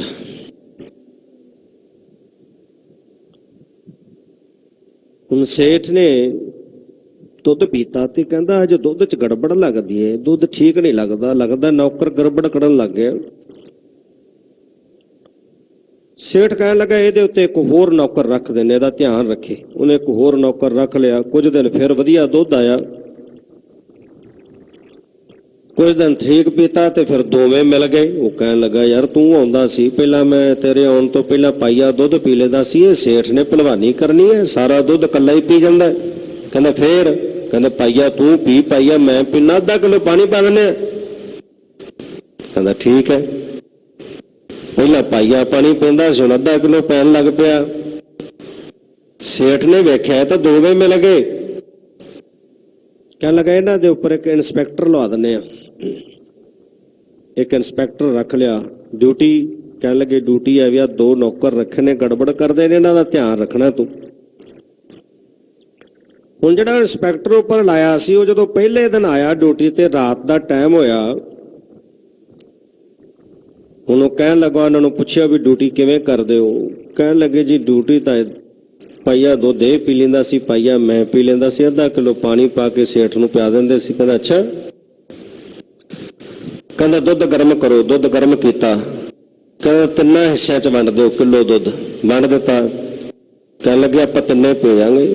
ਕਹਿਣ ਲੱਗੇ ਸੇਠ? ਉਹ ਕਹਿੰਦਾ ਸੇਠ ਨੂੰ ਮੈਂ ਜਵਾਬ ਦੇਣਾ ਨਾ, ਉਹਨੇ ਇੰਸਪੈਕਟਰ ਮੈਨੂੰ ਲਾਇਆ ਤੁਹਾਡੇ ਉੱਪਰ, ਉਹਦਾ ਜਵਾਬ ਮੈਂ ਦੇਣਾ, ਤੁਸੀਂ ਥੋੜਾ ਦੇਣਾ। ਤਿੰਨਾਂ ਨੇ ਦੁੱਧ ਪੀ ਲਿਆ। ਸੇਠ ਡੀਕਦਾ ਵੀ ਅੱਜ ਦੁੱਧ ਨਹੀਂ ਆਇਆ। ਡੀਕ ਡੂਕ ਕੇ ਡੀਕਦਿਆਂ ਕਿਤੇ ਨੀਂਦ ਆ ਗਈ, ਸੇਠ ਸੌਂ ਗਿਆ। ਹੁਣ ਜਦੋਂ ਦੁੱਧ ਗਰਮ ਕੀਤਾ ਸੀ ਤੇ ਆਪਾਂ ਵੇਖਦੇ ਹਾਂ ਕਿ ਦੁੱਧ ਗਰਮ ਕਰਦੇ ਆ ਥੱਲੇ ਦੁੱਧ ਭਾਂਡੇ ਵਿੱਚ ਲੱਗ ਜਾਂਦਾ, ਮਲਾਈ ਲੱਗ ਜਾਂਦੀ ਹੈ ਸਾਈਡਾਂ ਤੇ। ਹੁਣ ਸੇਠ ਦੀਆਂ ਮੁੱਛਾਂ ਸਨ। ਇੰਸਪੈਕਟਰ ਨੇ ਕੀ ਕੀਤਾ ਕਿ ਜਦੋਂ ਸੇਠ ਸੌਂ ਗਿਆ, ਉਹ ਮਲਾਈ ਜੀ ਲਈ ਤੇ ਸੇਠ ਦੀਆਂ ਮੁੱਛਾਂ ਤੇ ਲਾਤੀ, ਸੁੱਤੇ ਪਏ ਨੇ। ਸਵੇਰ ਹੋਈ, ਸੇਠ ਕਹਿੰਦਾ ਇੰਸਪੈਕਟਰ ਨੂੰ ਬੁਲਾਇਆ, ਕਹਿੰਦਾ ਆ ਵੀ ਇੱਧਰ। ਕਹਿੰਦਾ ਹਾਂਜੀ ਦੱਸੋ ਜੀ। ਉਹ ਕਹਿੰਦਾ ਤੈਨੂੰ ਤੇ ਮੈਂ ਰੱਖਿਆ ਸੀ ਵੀ ਇਹਨਾਂ ਦੇ ਉੱਪਰ ਵੀ ਇਹ ਗੜਬੜ ਕਰਦੇ ਨੇ, ਹੇਰਾ ਫੇਰੀ ਕਰਦੇ ਨੇ, ਤੂੰ ਇਹਨਾਂ ਦਾ ਧਿਆਨ ਰੱਖੀ। ਤੂੰ ਪਹਿਲੇ ਦਿਨ ਆਇਆ, ਅੱਗੇ ਤਾਂ ਮੈਨੂੰ ਕੁਝ ਨਾ ਕੁਝ ਮਿਲ ਜਾਂਦਾ ਸੀ, ਅੱਜ ਕੁਝ ਵੀ ਨਹੀਂ ਮਿਲਿਆ। ਕਹਿੰਦਾ ਕਿਵੇਂ ਜੀ? ਕਹਿੰਦਾ ਮੈਂ ਦੁੱਧ ਡੀਕਦਾ ਰਿਹਾ, ਦੁੱਧ ਪਹੁੰਚਿਆ ਹੀ ਨਹੀਂ ਮੇਰੇ ਕੋਲ। ਕਹਿੰਦਾ ਜੀ ਦੁੱਧ ਪਹੁੰਚਿਆ ਨਹੀਂ?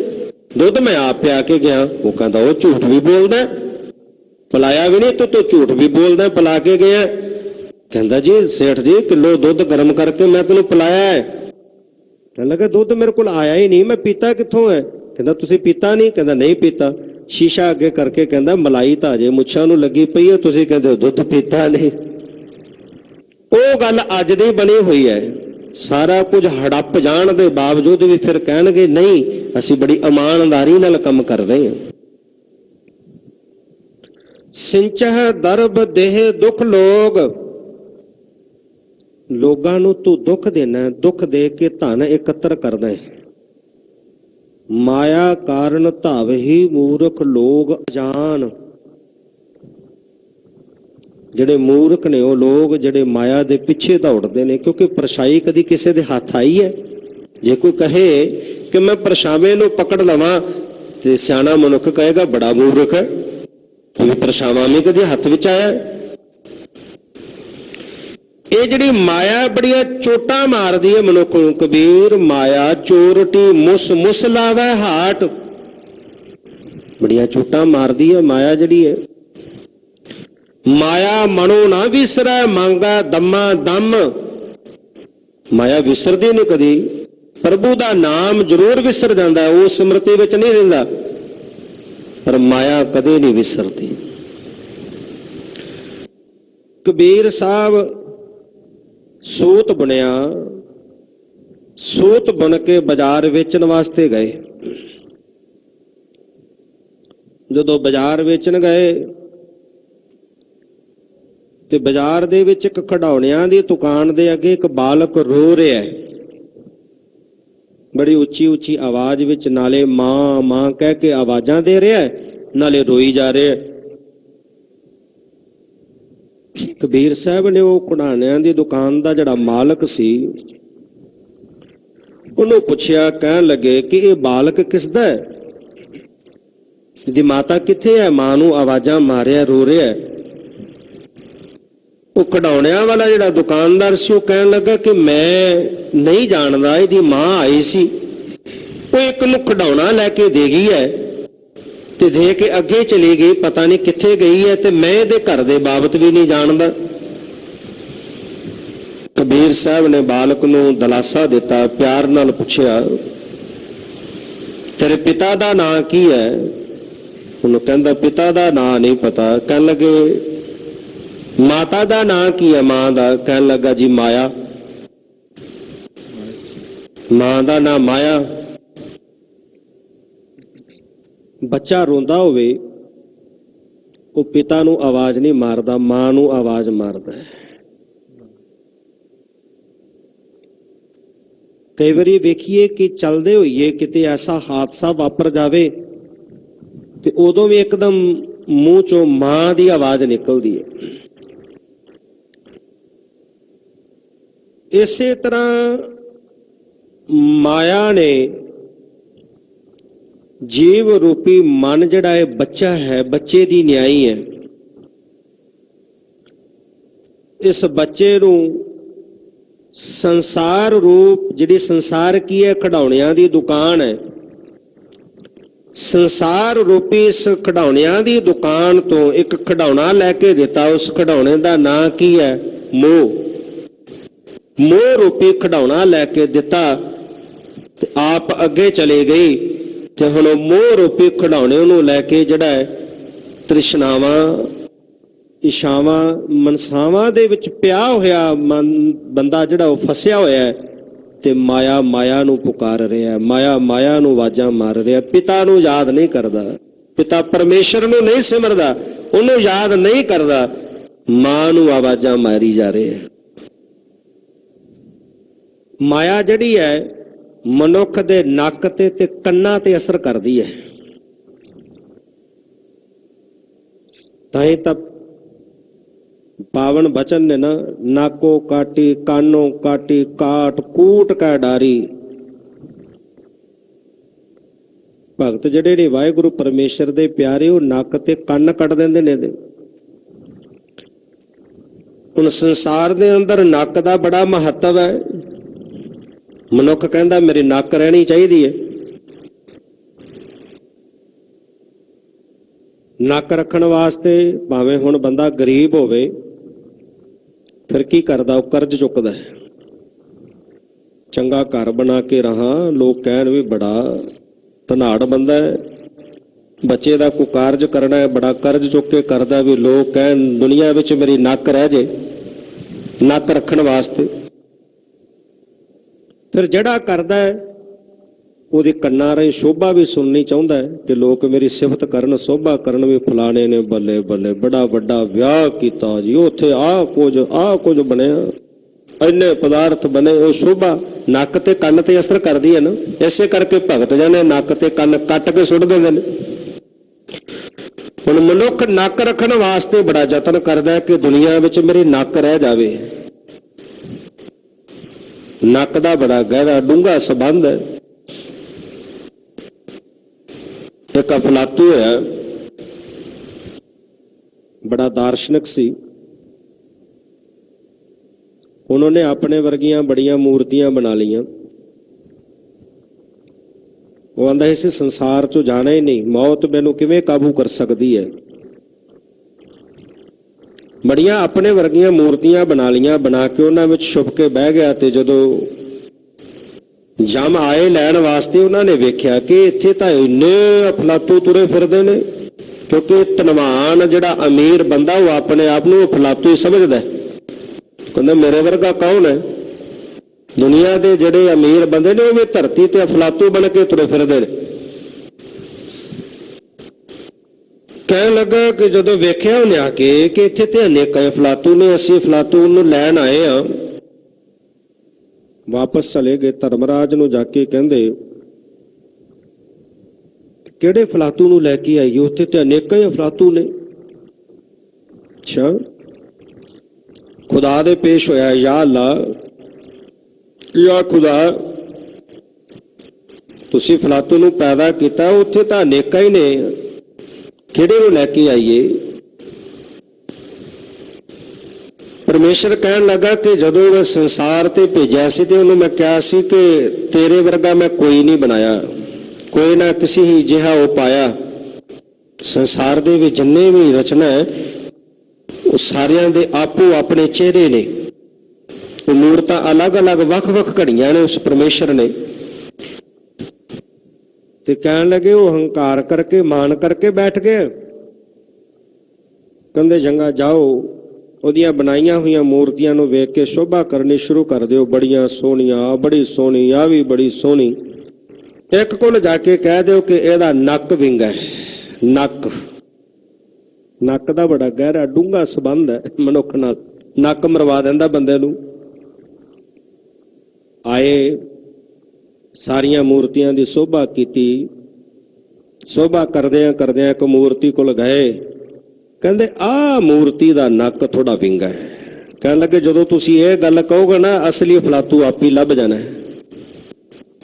ਅਸਲੀ ਅਫਲਾਤੂ ਮਨੁੱਖ ਦਾ ਨੱਕ ਨਾਲ ਸੰਬੰਧ ਬੜਾ ਗਹਿਰਾ ਹੈ। ਜਦੋਂ ਸ਼ੋਭਾ ਕੀਤੀ ਤੇ ਜਾ ਕੇ ਕਹਿੰਦੇ ਆਹ ਮੂਰਤੀ ਦਾ ਨੱਕ ਵਿੰਗਾ, ਤੇ ਅਫਲਾਤੂ ਜਿਹੜਾ ਅਸਲੀ ਸੀ ਵਿੱਚੋਂ ਫਟਾਫਟ ਨਿਕਲਿਆ, ਕਿਹੜੇ ਹੋ ਤੁਸੀਂ, ਕਿਹੜੀ ਮੂਰਤੀ ਦਾ ਨੱਕ ਵਿੰਗਾ? ਅੱਛਾ, ਕਹਿੰਦੇ ਤੂੰ ਹੈ ਅਫਲਾਤੂ।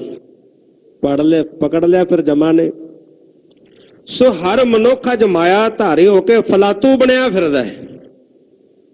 ਪਾਤਸ਼ਾਹ ਕਹਿੰਦੇ ਸਿੰਚਹਿ ਦਰਬ ਦੇਹ ਦੁੱਖ ਲੋਗ, ਧਨ ਇਕੱਤਰ ਕਰਨਾ ਤੇ ਦੁਨੀਆ ਦੇ ਲੋਕਾਂ ਨੂੰ ਦੁੱਖ ਦੇਣਾ, ਦੁੱਖ ਦੇ ਕੇ ਲੋਕਾਂ ਨੂੰ ਤੂੰ ਧਨ ਇਕੱਤਰ ਕਰਨਾ, ਇਕੱਠਾ ਕਰਦਾ ਹੈ। ਤੇਰਾ ਕਾਜ ਨਾ ਆਵਰਾ ਜੋਗ, ਰਾਤ ਕਾਰਨ ਧਨ ਸੰਚੀਐ ਭਲਕੇ ਚੱਲਣ ਹੋਏ, ਨਾਨਕ ਨਾਲ ਨਾ ਚੱਲਈ ਫਿਰ ਪਛਤਾਵਾ ਹੋਏ। ਜ਼ਿੰਦਗੀ ਰੂਪ ਰਾਤ ਜਿਹੜੀ ਹੈ, ਮਨੁੱਖ ਸਾਰੀ ਜ਼ਿੰਦਗੀ ਧਨ ਇਕੱਤਰ ਕਰਨ ਵਿੱਚ ਲਾ ਦਿੰਦਾ ਹੈ। ਰਾਤ ਕਾਰਨ ਧਨ ਸੰਚੀ ਹੈ, ਸਾਰੀ ਰਾਤ ਜ਼ਿੰਦਗੀ ਰੂਪ ਰਾਤ ਸਾਰੀ ਲਾ ਦਿੱਤੀ, ਸਾਰੀ ਜ਼ਿੰਦਗੀ ਗੁਜ਼ਾਰ ਦਿੱਤੀ ਧਨ ਇਕੱਠਾ ਕਰਨ ਵਿੱਚ। ਭਲਕੇ ਚੱਲਣ ਹੋਏ, ਨਾਨਕ ਨਾਲ ਨਾ ਚੱਲੇ ਫਿਰ ਪਛਤਾਵਾ ਹੋਏ। ਕਹਿੰਦੇ ਜਦ ਸਮਾਂ ਆ ਗਿਆ ਸੰਸਾਰ ਨੂੰ ਛੱਡਣ ਦਾ, ਤੇ ਵੇਖਿਆ ਕਿ ਜਿਹੜੀ ਜ਼ਿੰਦਗੀ ਦੀ ਖਾਤਰ, ਜਿਹੜੇ ਧਨ ਦੀ ਖਾਤਰ ਸਾਰੀ ਜ਼ਿੰਦਗੀ ਗੁਜ਼ਾਰ ਦਿੱਤੀ, ਜ਼ਿੰਦਗੀ ਲਾ ਦਿੱਤੀ, ਉਹ ਧਨ ਤਾਂ ਇੱਥੇ ਹੀ ਰਹਿ ਚੱਲਿਆ, ਉਹ ਧਨ ਤਾਂ ਨਾਲ ਹੀ ਨਹੀਂ ਜਾ ਰਿਹਾ। ਫਿਰ ਕੀ ਹੋਇਆ? ਫਿਰ ਪਛਤਾਵਾ ਹੋਏ, ਫਿਰ ਝੂਰਦਾ, ਫਿਰ ਪਛਤਾਉਂਦਾ। ਓਹੋ, ਜਿਹੜਾ ਨਾਮ ਰੂਪੀ ਧਨ ਵਿਹਾਜਣਾ ਸੀ, ਇਕੱਠਾ ਕਰਨਾ ਸੀ, ਉਹ ਇਕੱਠਾ ਨਹੀਂ ਕੀਤਾ। ਜਿਹੜਾ ਧਨ ਇੱਥੇ ਹੀ ਰਹਿ ਜਾਣਾ ਸੀ, ਉਹਦੇ ਲਈ ਸਾਰੀ ਜ਼ਿੰਦਗੀ ਲਾ ਦਿੱਤੀ, ਫਿਰ ਝੂਰਦਾ, ਪਛਤਾਉਂਦਾ ਮਨੁੱਖ। ਪਾਤਸ਼ਾਹ ਕਹਿੰਦੇ ਤੇਰਾ ਕਾਜ ਨਾ ਆਵਰਾ ਜੋਗ, ਹੁਣ ਤੂੰ ਜਾ ਰਿਹਾ, ਤੇਰੇ ਨਾਲ ਨਹੀਂ ਜਾ ਰਿਹਾ। ਤਿੰਨ ਤਰ੍ਹਾਂ ਦੀ ਮਿੱਤਰਤਾ ਕਹੀ ਹੈ ਨਾ, ਮਨੁੱਖ ਦੇ ਤਿੰਨ ਮਿੱਤਰ ਨੇ। ਪਹਿਲਾ ਮਿੱਤਰ ਧਨ ਹੈ, ਦੂਜੇ ਮਿੱਤਰ ਸਾਖ ਸੰਬੰਧੀ ਧੀਆਂ ਪੁੱਤਰ ਨੇ, ਤੀਜਾ ਮਿੱਤਰ ਵਾਹਿਗੁਰੂ ਪਰਮੇਸ਼ਰ ਹੈ, ਉਹਦਾ ਨਾਮ ਹੈ। ਹੁਣ ਧਨ ਦੀ ਮਿੱਤਰਤਾ ਕਦੋਂ ਤੱਕ ਹੈ? ਜਦੋਂ ਤੱਕ ਪ੍ਰਾਣ ਚੱਲਦੇ ਨੇ, ਸਰੀਰ ਚੱਲ ਰਿਹਾ, ਉਦੋਂ ਤੱਕ ਧਨ ਦੀ ਮਿੱਤਰਤਾ ਹੈ। ਪ੍ਰਾਣ ਨਿਕਲ ਜਾਂਦੇ ਨੇ, ਧਨ ਦੀ ਮਿੱਤਰਤਾ ਖਤਮ ਹੋ ਜਾਂਦੀ। ਹੁਣ ਮਨੁੱਖ ਧਨ ਨੂੰ ਮਿੱਤਰ ਬਣਾਈ ਬੈਠਾ ਹੈ। ਬਾਦਸ਼ਾਹ ਕਹਿੰਦੇ ਵੇ ਹੁਣ ਜਦੋਂ ਤੇਰੇ ਨਾਲ ਨਹੀਂ ਜਾ ਰਿਹਾ, ਜਿਹੜਾ ਧਨ ਤੋਂ ਇਕੱਠਾ ਕੀਤਾ, ਲੋਕਾਂ ਨੂੰ ਦੁੱਖ ਦਿੱਤਾ, ਬੜੇ ਦੁੱਖ ਦੇ ਦੇ ਕੇ ਪਾਪ ਕਰਮ ਕਰਕੇ ਉਹ ਤੇਰੇ ਕਿਸੇ ਕੰਮ ਨਾ ਆਇਆ। ਆ ਪਿੱਛੇ ਕੋਵਿਡ-19 ਦੇ ਚੱਲਦਿਆਂ ਕਰੋਨਾ ਮਹਾਮਾਰੀ ਫੈਲੀ, ਜਿਹੜੀ ਆਕਸੀਜਨ ਪਰਮੇਸ਼ਰ ਸਾਨੂੰ ਹਰ ਰੋਜ਼ ਫ੍ਰੀ ਦੇ ਰਿਹਾ ਹੈ। ਮਨੁੱਖ ਕਹਿੰਦਾ ਨਾ ਪਰਮੇਸ਼ਰ ਨੂੰ, ਰੱਬ ਨੂੰ ਲਾਮੇ ਦਿੰਦਾ, ਮੈਨੂੰ ਕੀ ਦਿੱਤਾ? ਹੁਣ ਪਤਾ ਲੱਗਿਆ ਨਾ ਕੀ ਦਿੱਤਾ। ਰੋਜ਼ ਦੀ ਕਿੰਨੀ ਆਕਸੀਜਨ ਅਸੀਂ ਲੈ ਰਹੇ ਹਾਂ, ਔਰ ਫ੍ਰੀ ਵਿੱਚ ਲੈ ਰਹੇ ਹਾਂ, ਕੋਈ ਪੈਸਾ ਨਹੀਂ ਦੇਣਾ ਪੈ ਰਿਹਾ। ਤੇ ਆਕਸੀਜਨ ਨਹੀਂ ਸੀ ਮਿਲ ਰਹੀ, ਆਕਸੀਜਨ ਤੋਂ ਬਿਨਾਂ ਲੋਕ ਮਰ ਰਹੇ ਸੀ, ਤੇ ਲੋਕ ਕਹਿੰਦੇ ਸੀ ਜਿੰਨਾ ਮਰਜ਼ੀ ਧਨ ਲੈ ਲੈ, ਮੈਨੂੰ ਆਕਸੀਜਨ ਦੇ ਦੇ। ਧਨ ਨੇ ਬਚਾਏ? ਨਹੀਂ ਬਚਾਏ। ਪਾਤਸ਼ਾਹ ਕਹਿੰਦੇ ਉਹ ਤੇਰੇ ਕਿਸੇ ਕੰਮ ਨਾ ਆਇਆ, ਤੇਰਾ ਕਾਜ ਨਾ ਵਰਾ ਜੋਗੋ ਤਾਂ ਹੋਰਾਂ ਜੋਗਾ ਰਹਿ ਗਿਆ। ਖਸਮ ਮਰੈ ਤੋ ਨਾਰ ਨਾ ਰੋਵੈ, ਉਸ ਰਖਵਾਰਾ ਔਰੋ ਹੋਵੈ। ਨਾਰ ਕਿਹਾ ਮਾਇਆ ਨੂੰ, ਖਸਮ ਜਿਹੜਾ ਉਹਨੂੰ ਇਕੱਠਾ ਕਰਨ ਵਾਲਾ, ਜਿਹੜਾ ਉਹਦਾ ਮਾਲਕ ਬਣਿਆ ਬੈਠਾ। ਕਹਿੰਦੇ ਮਨੁੱਖ ਦੀ ਮੌਤ ਹੁੰਦੀ ਹੈ, ਕਦੀ ਮਾਇਆ ਰੋਂਦੀ ਵੇਖੀ ਹੈ? ਨਹੀਂ ਰੋਂਦੀ। ਉਸ ਰਖਵਾਰਾ ਉਹ ਜਦੋਂ ਬੰਦੇ ਦੀ ਮੌਤ ਹੁੰਦੀ ਹੈ ਤੇ ਉਹਦੇ ਦੂਜੇ ਮਾਲਕ ਬਣ ਕੇ ਬੈਠ ਜਾਂਦੇ ਨੇ, ਉਦੋਂ ਹੀ ਵੰਡੀਆਂ ਪੈਣੀਆਂ ਸ਼ੁਰੂ ਹੋ ਜਾਂਦੀਆਂ ਨੇ। ਕਹਿੰਦੇ ਉਹ ਕੰਮ ਤੇਰੇ ਕਿਸੇ ਕੰਮ ਨਾ ਆਇਆ, ਜਿਹੜੀ ਸਾਰੀ ਉਮਰ ਲਾ ਕੇ ਪਾਪ ਕਰਮ ਕਰਕੇ ਲੋਕਾਂ ਨੂੰ ਦੇ ਕੇ ਦੁੱਖ ਦੇ ਕੇ ਧਨ ਇਕੱਠਾ ਕੀਤਾ, ਉਹ ਹੋਰਾਂ ਦੇ ਜੋਗਾ ਰਹਿ ਗਿਆ।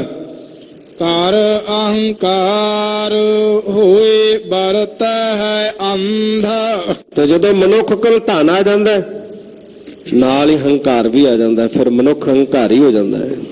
ਵੇਖਿਆ ਨਾ, ਹੰਕਾਰੀ ਲੋਕ ਜਿਹੜੇ ਧਨਵਾਨ ਲੋਕ ਨੇ, ਜਿਨ੍ਹਾਂ ਤੇ ਰੱਬੀ ਰਹਿਮਤ ਹੈ, ਜਿਹੜੇ ਕਿਰਪਾ ਦੇ ਪਾਤਰ ਨੇ, ਉਹ ਧਨ ਹੁੰਦਿਆਂ ਹੋਇਆਂ ਵੀ ਆਪਣੇ ਆਪ ਨੂੰ ਨਿਰਧਾਨੀ ਸਮਝਦੇ ਨੇ, ਭਾਵ ਬੜੇ ਨਿਮਾਣੇ ਹੋ ਕੇ ਰਹਿੰਦੇ ਨੇ, ਅੰਦਰ ਦੀ ਗਰੀਬੀ ਨੂੰ ਧਾਰਨ ਕਰਕੇ ਰੱਖਦੇ ਨੇ, ਹਿਰਦੇ ਦੀ ਗਰੀਬੀ ਬਣਾ ਕੇ ਰੱਖਦੇ ਨੇ। ਉਹ ਵਿਰਲੇ ਨੇ, ਪਰ ਬਹੁਤਾਤ ਵਿੱਚ ਮਨੁੱਖ ਜਦੋਂ ਧਨ ਆ ਜਾਂਦਾ ਹੈ ਉਦੋਂ ਹੰਕਾਰੀ ਹੋ ਜਾਂਦਾ ਹੈ, ਤੇ ਹੰਕਾਰ ਜਦੋਂ ਆਉਂਦਾ ਹੈ ਫਿਰ ਜਿਹੜਾ ਧਨ ਹੈ ਉਹਦੀ ਮੱਤ ਮਾਰ ਦਿੰਦਾ, ਉਹਨੂੰ ਅੰਨਾ ਬੋਲਾ ਕਰਦਾ। ਕਰ ਹੰਕਾਰ ਹੋਏ ਵਰਤੈ ਅੰਧ। ਕਹਿੰਦੇ ਫਿਰ ਮਨੁੱਖ ਧਨ ਦੇ ਵਿੱਚ ਅੰਨਾ ਹੋਇਆ ਫਿਰਦਾ, ਬੰਦੇ ਨੂੰ ਬੰਦਾ ਹੀ ਨਹੀਂ ਸਮਝਦਾ। ਇੱਕ ਵਾਰੀ ਇੱਕ ਅੰਨਾ ਤੇ ਬੋਲਾ ਸੀ, ਉਹਦਾ ਇੱਕ ਮਿੱਤਰ ਬਿਮਾਰ ਹੋ ਗਿਆ। ਉਹ ਕਹਿਣ ਲੱਗਾ ਵੀ ਮਿੱਤਰ ਬਿਮਾਰ ਹੋ ਗਿਆ ਤੇ ਉਹਦਾ ਪਤਾ ਵੀ ਲੈਣ ਜਾਣਾ ਹੈ, ਤੇ ਮੈਨੂੰ ਸੁਣਦਾ ਵੀ ਉੱਚਾ ਹੈ ਤੇ ਦਿਸਦਾ ਵੀ ਨਹੀਂ ਚੰਗੀ ਤਰ੍ਹਾਂ, ਚਲੋ ਕਿਸੇ ਤਰੀਕੇ ਜਾਵਾਂਗੇ ਉਹਦਾ ਪਤਾ ਲੈਣ। ਕਹਿੰਦੇ ਪਹਿਲਾਂ ਤਾਂ ਮੈਂ ਸਵਾਲ ਕਰਨਾ ਹੈ ਵੀ ਮਿੱਤਰ ਸੁਣਾ ਕੀ ਹਾਲ ਹੈ, ਤੇ ਉਹਨੇ ਕਹਿਣਾ ਵੀ ਕੁਝ ਫਰਕ ਹੈ, ਤੇ ਕਹਾਂਗੇ ਵੀ ਸ਼ੁਕਰ ਹੈ ਰੱਬ ਦਾ। ਦਵਾਈ ਕਿਹੜੀ ਲੈ ਰਹੇ ਹੈ? ਉਹ ਕਹੇਗਾ ਫਲਾਣੀ ਲੈ ਰਹੇ ਆ। ਚਲੋ ਵੀ ਬਹੁਤ ਵਧੀਆ ਦਵਾਈ ਹੈ, ਫਰਕ ਪੈ ਰਿਹਾ ਹੈ। ਕਿਹਦੇ ਕੋਲੋਂ ਲੈ ਰਹੇ ਆ? ਕਿਹੜੇ ਡਾਕਟਰ ਕੋਲੋਂ ਲੈ ਰਹੇ ਆ? ਉਹ ਕਹੇਗਾ ਫਲਾਣੇ ਡਾਕਟਰ ਕੋਲ ਲੈ ਰਿਹਾ, ਵੀ ਬੜਾ ਸਿਆਣਾ ਡਾਕਟਰ ਹੈ। ਇਹ ਤਿੰਨ ਸਵਾਲ ਹੀ ਹੁੰਦੇ ਨੇ ਨਾ, ਅਸੀਂ ਜਾ ਕੇ ਪੁੱਛਦੇ ਆ ਵੀ ਭਾਈ ਕੀ ਹਾਲ ਹੈ? ਠੀਕ ਹੈ ਜੀ। ਦਵਾਈ ਕਿਵੇਂ ਅਸਰ ਕਰ ਰਹੀ ਹੈ? ਹਾਂ ਕਰ ਰਹੀ ਹੈ ਜੀ। ਕਿਹੜਾ ਡਾਕਟਰ ਹੈ? ਪੁੱਛ ਹੀ ਲੈਂਦੇ ਆਪਾਂ ਵੀ, ਤੇ ਆਪਾਂ ਕਹਿੰਦੇ ਆ ਵੀ ਬੜਾ ਕਾਬਲ ਡਾਕਟਰ ਹੈ। ਇਹ ਤਿੰਨ ਸਵਾਲ ਹੁੰਦੇ ਨੇ। ਚਲਾ ਗਿਆ, ਜਾ ਕੇ ਮਿੱਤਰ ਨੂੰ ਪੁੱਛਦਾ ਹੈ, ਮਿੱਤਰਾ ਕੀ ਹਾਲ ਹੈ? ਉਹ ਕਹਿੰਦਾ ਮਰ ਰਿਹਾ। ਕਹਿੰਦਾ ਸ਼ੁਕਰ ਹੈ ਰੱਬ ਦਾ। ਬੋਲਾ ਸੀ ਨਾ, ਸੁਣਦਾ ਨਹੀਂ, ਕਹਿੰਦਾ ਸ਼ੁਕਰ ਹੈ ਰੱਬ ਦਾ। ਉਹਨੇ ਕਿਹਾ ਦਵਾਈ ਕਿਹੜੀ ਲੈ ਰਿਹਾ? ਲੈ ਰਿਹਾ। ਕਹਿੰਦਾ ਜ਼ਹਿਰ ਪੀ ਰਿਹਾ। ਉਹ ਖਿੱਚ ਗਿਆ ਨਾ, ਕਹਿੰਦਾ ਜ਼ਹਿਰ ਪੀ ਰਿਹਾ। ਕਹਿੰਦਾ ਬੜੀ ਵਧੀਆ ਦਵਾਈ ਹੈ। ਡਾਕਟਰ ਕਿਹੜਾ ਹੈ? ਕਹਿੰਦਾ ਧਰਮਰਾਜ। ਕਹਿੰਦਾ ਵਾਹ ਬੜਾ ਕਾਮਲ ਡਾਕਟਰ ਹੈ। ਉਹ ਹਾਲਤ ਬੰਦੇ ਦੀ ਹੈ, ਜਦੋਂ ਧਨ ਆ ਜਾਂਦਾ ਬੰਦੇ ਦੀ ਵੀ ਹਾਲਤ ਬਣ ਜਾਂਦੀ ਹੈ। ਉਹ ਹੰਕਾਰਿਆ ਹੋ ਕੇ ਫਿਰ ਅੰਨਾ ਤੇ ਬੋਲਾ ਹੋ ਜਾਂਦਾ। ਮਾਇਆ ਧਾਰੀ ਅਤ ਅੰਨਾ ਤੇ ਬੋਲਾ, ਨਾ ਫਿਰ ਕੰਨਾਂ ਤੋਂ ਸੁਣਦਾ ਤੇ ਨਾ ਫਿਰ ਅੱਖਾਂ ਤੋਂ ਦਿਸਦਾ ਉਹਨੂੰ। ਉਹ ਅੰਨਾ ਬੋਲਾ ਹੋਇਆ ਫਿਰਦਾ। ਕਹਿੰਦੇ ਇਸ ਤਰ੍ਹਾਂ ਦੇ ਨਾਲ ਤੂੰ ਵਰਤਾਰਾ ਕਰਦਾ ਹੈ, ਲੋਕਾਂ ਨੂੰ ਦੁੱਖ ਦੇਣਾ, ਇਸ ਤਰ੍ਹਾਂ ਦੇ ਨਾਲ ਤੂੰ ਅੰਨਾ ਹੋ ਕੇ ਵਿਚਰਦਾ ਹੈ। ਜਮ ਕੇ ਜੇਵੜੇ ਤੂੰ ਆਗੇ ਬੰਧ। ਜਮਾ ਦੀ ਰੱਸੀ, ਜਦੋਂ ਜਮਾ ਦੀ ਫਾਹੀ ਪੈ ਗਈ ਨਾ ਤੇਰੇ ਗਲ ਵਿੱਚ, ਆ ਕੇ ਜਮਾ ਨੇ ਤੈਨੂੰ ਬੰਨ ਲਿਆ। ਜਮ ਕੇ ਜੇਵੜੇ ਤੂੰ ਆਗਾ ਬੰਧ, ਉਹਨਾਂ ਨੇ ਬੰਨ ਕੇ ਤੈਨੂੰ ਅੱਗੇ ਲਾ ਕੇ ਲੈ ਜਾਣਾ ਹੈ। ਛਾੜ ਬਿਡਾਣੀ ਤਾਤ ਮੂੜੇ। ਇਹ ਜੇ ਤੂੰ ਲੋਕਾਂ ਨਾਲ ਤਾਤ ਤੋਂ ਭਾਵ ਈਰਖਾ, ਤੂੰ ਦੁਨੀਆ ਦੇ ਲੋਕਾਂ ਨਾਲ ਈਰਖਾ ਕਰਦਾ, ਇਹ ਈਰਖਾ ਕਰਨੀ ਛੱਡ ਦੇ। ਛਾੜ ਵਿਡਾਣੀ ਤਾਤ ਮੂੜੇ ਮੂਰਖ, ਤੂੰ ਲੁਕਾਈ ਦੇ ਨਾਲ ਲੋਕਾਂ ਨਾਲ ਈਰਖਾ ਕਰਨੀ ਛੱਡ ਦੇ। ਇਹਾ ਬਸਨਾ ਰਾਤ ਮੂੜੇ। ਇਹ ਜਿਹੜਾ ਸੰਸਾਰ ਹੈ, ਇਹਦੇ ਵਿੱਚ ਜ਼ਿੰਦਗੀ ਰੂਪ ਰਾਤ ਬਤੀਤ ਕਰਕੇ ਚਲੇ ਜਾਣਾ। ਜਿਵੇਂ ਪੰਛੀ ਆਲਣੇ ਵਿੱਚ ਰਾਤ ਗੁਜ਼ਾਰਦਾ ਹੈ, ਸਵੇਰ ਹੁੰਦੀ ਹੈ ਉਡਾਰੀ ਮਾਰਦਾ ਹੈ, ਉਹ ਇਹ ਆਸ ਨਹੀਂ ਰੱਖਦਾ ਕਿ ਮੈਂ ਮੁੜ ਕੇ ਇਸ ਆਲਣੇ ਵਿੱਚ ਆਣ ਕੇ ਬੈਠਣਾ। ਕਹਿੰਦੇ ਉਹ ਪੰਛੀਆਂ ਦੀ ਨਿਆਈ ਇਹ ਜ਼ਿੰਦਗੀ ਰੂਪ ਰਾਤ ਸੰਸਾਰ ਵਿੱਚ ਕੱਟ ਕਰਕੇ ਚਲੇ ਜਾਣਾ ਹੈ। ਮਾਇਆ ਕੇ ਮਾਤੇ ਤੈ ਉਠ ਚੱਲਣਾ। ਮਾਇਆ ਵਿੱਚ ਮਸਤ ਹੋਏ ਮੂਰਖ ਬੰਦੇ, ਤੈਂ ਉੱਠ ਚੱਲਣਾ। ਤੂੰ ਸੰਸਾਰ ਤੋਂ ਜਾਣਾ ਹੈ, ਤੂੰ ਤਾਂ ਪ੍ਰੀਤ ਪਾ ਕੇ ਬੈਠਾ ਹੈ, ਮਰਨਾ ਤੈਨੂੰ ਭੁੱਲਿਆ ਹੋਇਆ ਹੈ, ਮੌਤ ਤੈਨੂੰ ਚੇਤੇ ਹੀ ਨਹੀਂ ਹੈ, ਚੇਤੇ ਹੀ ਨਹੀਂ ਕਿ ਆਇਆ ਸੰਸਾਰ ਤੋਂ ਜਾਣਾ ਵੀ ਹੈ। ਤੂੰ ਤਾਂ ਪੱਕੀਆਂ ਗੰਢਾਂ ਬੰਨ੍ਹ ਕੇ ਬੈਠਾ ਕਿ ਇੱਥੇ ਬੈਠੇ ਰਹਿਣਾ, ਜਾਣਾ ਹੀ ਨਹੀਂ ਸੰਸਾਰ ਨੂੰ ਛੱਡ ਕੇ। ਮਾਇਆ ਕੇ ਮਾਤੇ, ਮਾਇਆ ਵਿੱਚ ਮਸਤ ਹੋਏ, ਮਾਇਆ ਵਿੱਚ ਗਲਤਾਨ ਹੋਏ ਮਨੁੱਖ, ਤੂੰ ਛੱਡ ਕਰਕੇ ਸੰਸਾਰ ਨੂੰ ਜਾਣਾ ਹੈ। ਰਾਚ ਰਹਿਓ ਤੋ ਸੰਗ ਸੁਪਨਾ। ਤੋ ਸੁਪਨੇ ਰੂਪੇ ਜਿਹੜਾ ਇਹ ਸੰਸਾਰ ਹੈ, ਜਗ ਜੀਵਨ ਐਸਾ ਸੁਪਨੇ ਜੈਸਾ ਜੀਵਨ ਸੁਪਨ ਸਮਾਨੰ। ਇਹ ਸੰਸਾਰ ਇੱਕ ਸੁਪਨਾ ਹੈ, ਇੱਕ ਬੰਦ ਅੱਖ ਦਾ ਸੁਪਨਾ ਹੈ ਜਿਹੜਾ ਅਸੀਂ ਸੁੱਤੇ ਪਏ ਵੇਖਦੇ ਆ, ਇੱਕ ਖੁੱਲੀ ਅੱਖ ਦਾ ਸੁਪਨਾ ਹੈ। ਸੰਸਾਰ ਕੀ ਹੈ? ਖੁੱਲੀ ਅੱਖ ਦਾ ਸੁਪਨਾ ਹੈ, ਇਹ ਵੀ ਸੁਪਨਾ ਹੈ। ਇਸ ਕਰਕੇ ਰਾਚ ਰਹੇ ਹੋ ਤੂੰ ਸੰਗ ਸੁਪਨਾ। ਇਸ ਸੰਸਾਰ ਦੇ ਨਾਲ ਤੂੰ ਰਚਿਆ ਪਿਆ, ਇਹਦੇ ਵਿੱਚ ਖਚਤ ਹੋਇਆ ਪਿਆ, ਖੁੱਬਿਆ ਪਿਆ ਹੈ ਸੁਪਨੇ ਰੂਪੀ ਸੰਸਾਰ ਨੂੰ, ਜਿਹਨੂੰ ਛੱਡ ਕਰਕੇ ਜਾਣਾ ਹੈ। ਰਹਾਉ ਬਾਲ ਬੇਵਸਥਾ ਬਾਰਿਕ ਅੰਧ। ਜਿਹੜੀ ਬਚਪਨ ਦੀ ਉਮਰ ਸੀ, ਬਾਲਪਨ ਸੀ, ਉਹ ਤੇਰਾ ਅਣਜਾਣਪੁਣੇ ਵਿੱਚ ਚਲਾ ਗਿਆ। ਅੰਧ ਤੋਂ ਭਾਵ ਅਣਜਾਣਪੁਣਾ। ਬੱਚੇ ਨੂੰ ਕੋਈ ਸੋਝੀ ਨਹੀਂ ਨਾ ਹੁੰਦੀ, ਅਣਜਾਣਪੁਣੇ ਵਿੱਚ ਜਿਹੜਾ ਬਚਪਨ ਦਾ 12 ਬਰਸ ਬਾਲਪਨ ਬੀਤੇ, 12 ਬਰਸ ਤੱਕ ਜਿਹੜੀ ਉਮਰ ਹੈ ਉਹ ਨਿਆਣ ਮੱਤ ਹੁੰਦੀ ਹੈ। ਇਸ ਤਰ੍ਹਾਂ ਦੇ ਨਾਲ ਖੇਡਾਂ ਖੇਡਦੇ ਅਣਜਾਣਪੁਣੇ ਵਿੱਚ ਹੀ ਲੰਘ ਜਾਂਦੀ ਹੈ। ਉਹ ਤੇਰੀ ਜਿਹੜੀ ਹੈ ਉਮਰ ਇਸ ਤਰ੍ਹਾਂ ਦੇ ਨਾਲ ਗੁਜ਼ਰ ਗਈ। ਪਰ ਜੋ ਬਨ ਲਾਗਾ ਦੁਰਗੰਧ। ਤੇ ਜਦੋਂ ਜਵਾਨੀ ਦੀ ਉਮਰ ਆਈ ਫਿਰ ਵਕਾਰਾਂ ਵਿੱਚ ਪੈ ਗਿਆ। ਜਵਾਨੀ ਜਿਹੜੀ ਸੀ ਉਹ ਵਕਾਰਾਂ ਵਿੱਚ ਲੰਘ ਗਈ। ਤ੍ਰੇਤਿਆ ਵਿਵਸਥਾ ਸਿੰਚੇ ਮਾਏ। ਜਦੋਂ ਜਵਾਨੀ ਤੋਂ ਉੱਪਰਲੇ ਤੀਜੀ ਅਵਸਥਾ ਆਈ ਫਿਰ ਸਿੰਚੇ ਮਾਏ, ਮਾਏ ਤੋਂ ਭਾਵ ਮਾਇਆ, ਫਿਰ ਮਾਇਆ ਕਤਰ ਕਰਨ ਵਿੱਚ ਲੱਗ ਗਿਆ। ਆ ਧੀਆਂ ਪੁੱਤਰ ਨੇ, ਉਹਨਾਂ ਲਈ ਇੰਨਾ ਧਨ ਇਕੱਠਾ ਕਰਦੇ ਆ, ਇੱਥੋਂ ਤੱਕ ਜੋੜਦੇ ਆ ਕਿ ਅੱਗੇ ਉਹਨਾਂ ਦੀਆਂ 2-4 ਪੀੜ੍ਹੀਆਂ ਬੈਠੀਆਂ ਖਾਈ ਜਾਣ। ਉਹ ਇੰਨੀ ਲੰਬੀ ਸੋਚ। ਪਤਾ ਤੇਰਾ ਇਕੱਠਾ ਕੀਤਾ ਹੋਇਆ ਧਨ ਹੋ ਸਕਦਾ ਕਿ ਆਉਣ ਵਾਲੇ ਸਮੇਂ ਵਿੱਚ ਤੇਰੇ ਧੀਆਂ ਪੁੱਤਰ ਉਡਾ ਦੇਣ। ਵੇਖ ਰਹੇ ਹੋ ਨਾ ਅੱਜ ਬੱਚੇ ਨਸ਼ਿਆਂ ਤੇ ਲੱਗੇ ਨੇ, ਮਾੜੀ ਸੰਗਤ ਚ ਪਏ ਨੇ, ਜਿਨ੍ਹਾਂ ਨੇ ਮਾੜੇ ਕਰਮ ਕਰ ਕਰਕੇ, ਪਾਪ ਕਰ ਕਰਕੇ, ਲੋਕਾਂ ਨੂੰ ਦੁੱਖ ਦੇ ਦੇ ਕੇ, ਠੱਗੀਆਂ ਮਾਰ ਕੇ ਧਨ ਇਕੱਤਰ ਕੀਤਾ, ਤੇ ਅੱਗੇ ਧੀਆਂ ਪੁੱਤਰ ਵੀ ਹੋਵੇ ਉਡਾ ਰਹੇ ਨੇ, ਉਸੇ ਤਰ੍ਹਾਂ ਉਡਾ ਰਹੇ ਨੇ। ਇਸ ਕਰਕੇ ਤੀਜੀ ਅਵਸਥਾ ਆਈ, ਜਦੋਂ ਸਰੀਰ ਦੀ ਤੀਜੀ ਸਟੇਜ ਆਈ, ਉਦੋਂ ਫਿਰ ਧਨ ਇਕੱਤਰ ਕਰਨ ਵਿੱਚ ਲੱਗ ਗਿਆ ਕਿ ਧਨ ਜੋੜਦੇ ਆ, ਇੰਨਾ ਧਨ ਇਕੱਠਾ ਕਰਦੇ ਆ, ਇੰਨੀ ਜ਼ਮੀਨ ਜਾਇਦਾਦ ਬਣਾਦੇ ਆ ਧੀਆਂ ਪੁੱਤਰਾਂ ਵਾਸਤੇ। ਤੀਜੀ ਅਵਸਥਾ ਫਿਰ ਉਹ ਮਾਇਆ ਨੂੰ ਇਕੱਤਰ ਕਰਨ ਦੇ ਵਿੱਚ, ਜੋੜਨ ਵਿੱਚ ਲੰਘ ਗਏ। ਬਿਰਧ ਪਿਆ ਛੋੜ ਚੱਲਿਓ ਪਛਤਾਏ। ਜਦੋਂ ਬਿਰਧ ਬਜ਼ੁਰਗ ਹੋਇਆ, ਬਜ਼ੁਰਗੀ ਦੀ ਅਵਸਥਾ, ਫਿਰ ਹੁਣ ਸਮਾਂ ਨੇੜੇ ਆ ਗਿਆ। ਕਾਲ ਤੋਂ ਪਹੁੰਚਿਓ ਆਣ, ਉਹ ਸਮਾਂ ਆ ਗਿਆ, ਫਿਰ ਕਾਲ ਆ ਗਿਆ ਲੈਣ ਵਾਸਤੇ। ਹੁਣ ਜਦੋਂ ਮੌਤ ਆਈ, ਛੋੜ ਚੱਲਿਓ ਪਛਤਾਏ। ਫਿਰ ਜਦੋਂ ਸਾਰਾ ਕੁਝ ਇੱਥੇ ਛੱਡ ਕੇ ਜਾਂਦਾ, ਫਿਰ ਮਨੁੱਖ ਝੂਰਦਾ ਹੈ, ਪਛਤਾਉਂਦਾ ਹੈ, ਫਿਰ ਕੇਵਲ ਪਛਤਾਵਾ ਪੱਲੇ ਰਹਿ ਜਾਂਦਾ ਕਿ ਜੋ ਕੁਝ ਕੀਤਾ ਉਹ ਸਾਰਾ ਕੁਝ ਛੱਡ ਕੇ ਅੱਜ ਖਾਲੀ ਹੱਥ ਸੰਸਾਰ ਤੋਂ ਜਾ ਰਿਹਾ ਹਾਂ। ਚਰੰਕਾਲ ਪਾਈ ਦੁਰਲਭ ਦੇ। ਬੜੀ ਦੁਰਲਭ ਦੇ ਜਿਹੜੀ ਹੈ ਚਰੰਕਾਲ, ਬੜੇ ਲੰਬੇ ਸਮੇਂ ਬਾਅਦ ਪ੍ਰਾਪਤ ਹੋਈ ਹੈ। ਕਈ ਜਨਮ ਭੈ ਕੀਟ ਪਤੰਗਾ, ਕਈ ਜਨਮ ਗਜਮੀਨ ਕੁਰੰਗਾ, ਕਈ ਜਨਮ ਪੰਖੀ ਸਰਪ ਹੋਇਓ, ਕਈ ਜਨਮ ਹੈਵਰ ਬ੍ਰਿਖ ਜੋਇਓ, ਮਿਲ ਜਗਦੀਸ਼ ਮਿਲਨ ਕੀ ਬਰੀਆ। ਚਰੰਕਾਲ ਇਹ ਦੇ ਸੰਜਰੀਆ, ਚਰੰਕਾ ਬੜਾ ਲੰਬਾ ਸਮਾਂ, ਬੜਾ ਲੰਬਾ ਪੈਂਡਾ ਤੈਅ ਕਰਕੇ 84 ਲੱਖ ਜੂਨਾਂ ਨੂੰ ਭੋਗ ਕਰਕੇ ਫਿਰ ਜਾ ਕੇ ਮਨੁੱਖਾ ਦੇਹੀ ਪ੍ਰਾਪਤ ਹੋਈ ਹੈ। ਫਿਰ ਇਹ ਜੂਨੀ ਮਿਲੀ ਹੈ, ਮਨੁੱਖਾ ਜਨਮ ਮਿਲਿਆ। ਪਾਤਸ਼ਾਹ ਜੀ ਕਹਿੰਦੇ ਚਰੰਕਾਲ ਭਾਈ ਦੁਰਲਭ ਦੇ, ਇਹ ਬੜੀ ਦੁਰਲਭ ਦੇ ਤੈਨੂੰ ਪ੍ਰਾਪਤ ਹੋਈ ਹੈ। ਬਹੁਤ ਲੰਬਾ ਸਮਾਂ, ਬੜੀਆਂ ਲੰਬੀਆਂ ਜੂਨੀਆਂ ਭੋਗਣ ਤੋਂ ਬਾਅਦ ਨਾਮ ਬਿਹੋਣੀ ਹੋਈ ਖੇ। ਨਾਮ ਤੋਂ ਵਿਹੋਣੀ ਹੈ, ਖੇ ਹੋਈ ਜਾ, ਖੇ ਹੋ ਜਾਂਦੀ ਹੈ। ਅੰਤ ਨੂੰ ਬੰਦਾ ਕੀ ਹੋ ਜਾਂਦਾ? ਖੇ ਹੋ ਜਾਂਦਾ ਨਾ, ਮਿੱਟੀ ਵਿੱਚ ਮਿਲ ਜਾਂਦਾ। ਮਿੱਟੀ ਤੋਂ ਜੀਵਨ ਦੀ ਯਾਤਰਾ ਆਰੰਭ ਹੁੰਦੀ ਹੈ ਤੇ ਮਿੱਟੀ ਵਿੱਚ ਜਾ ਕੇ ਸਮਾਪਤ ਹੋ ਜਾਂਦੀ ਹੈ, ਖਤਮ ਹੋ ਜਾਂਦੀ ਹੈ। ਅੰਤ ਨੂੰ ਖੇ ਹੋ ਜਾਂਦਾ ਮਨੁੱਖ। ਤੇ ਨਾਮ ਤੋਂ ਬਿਹੋਣੀ ਇਹ ਜਿਹੜੀ ਦੇਹ ਹੈ ਖੇ ਦੇ ਸਮਾਨ ਹੈ।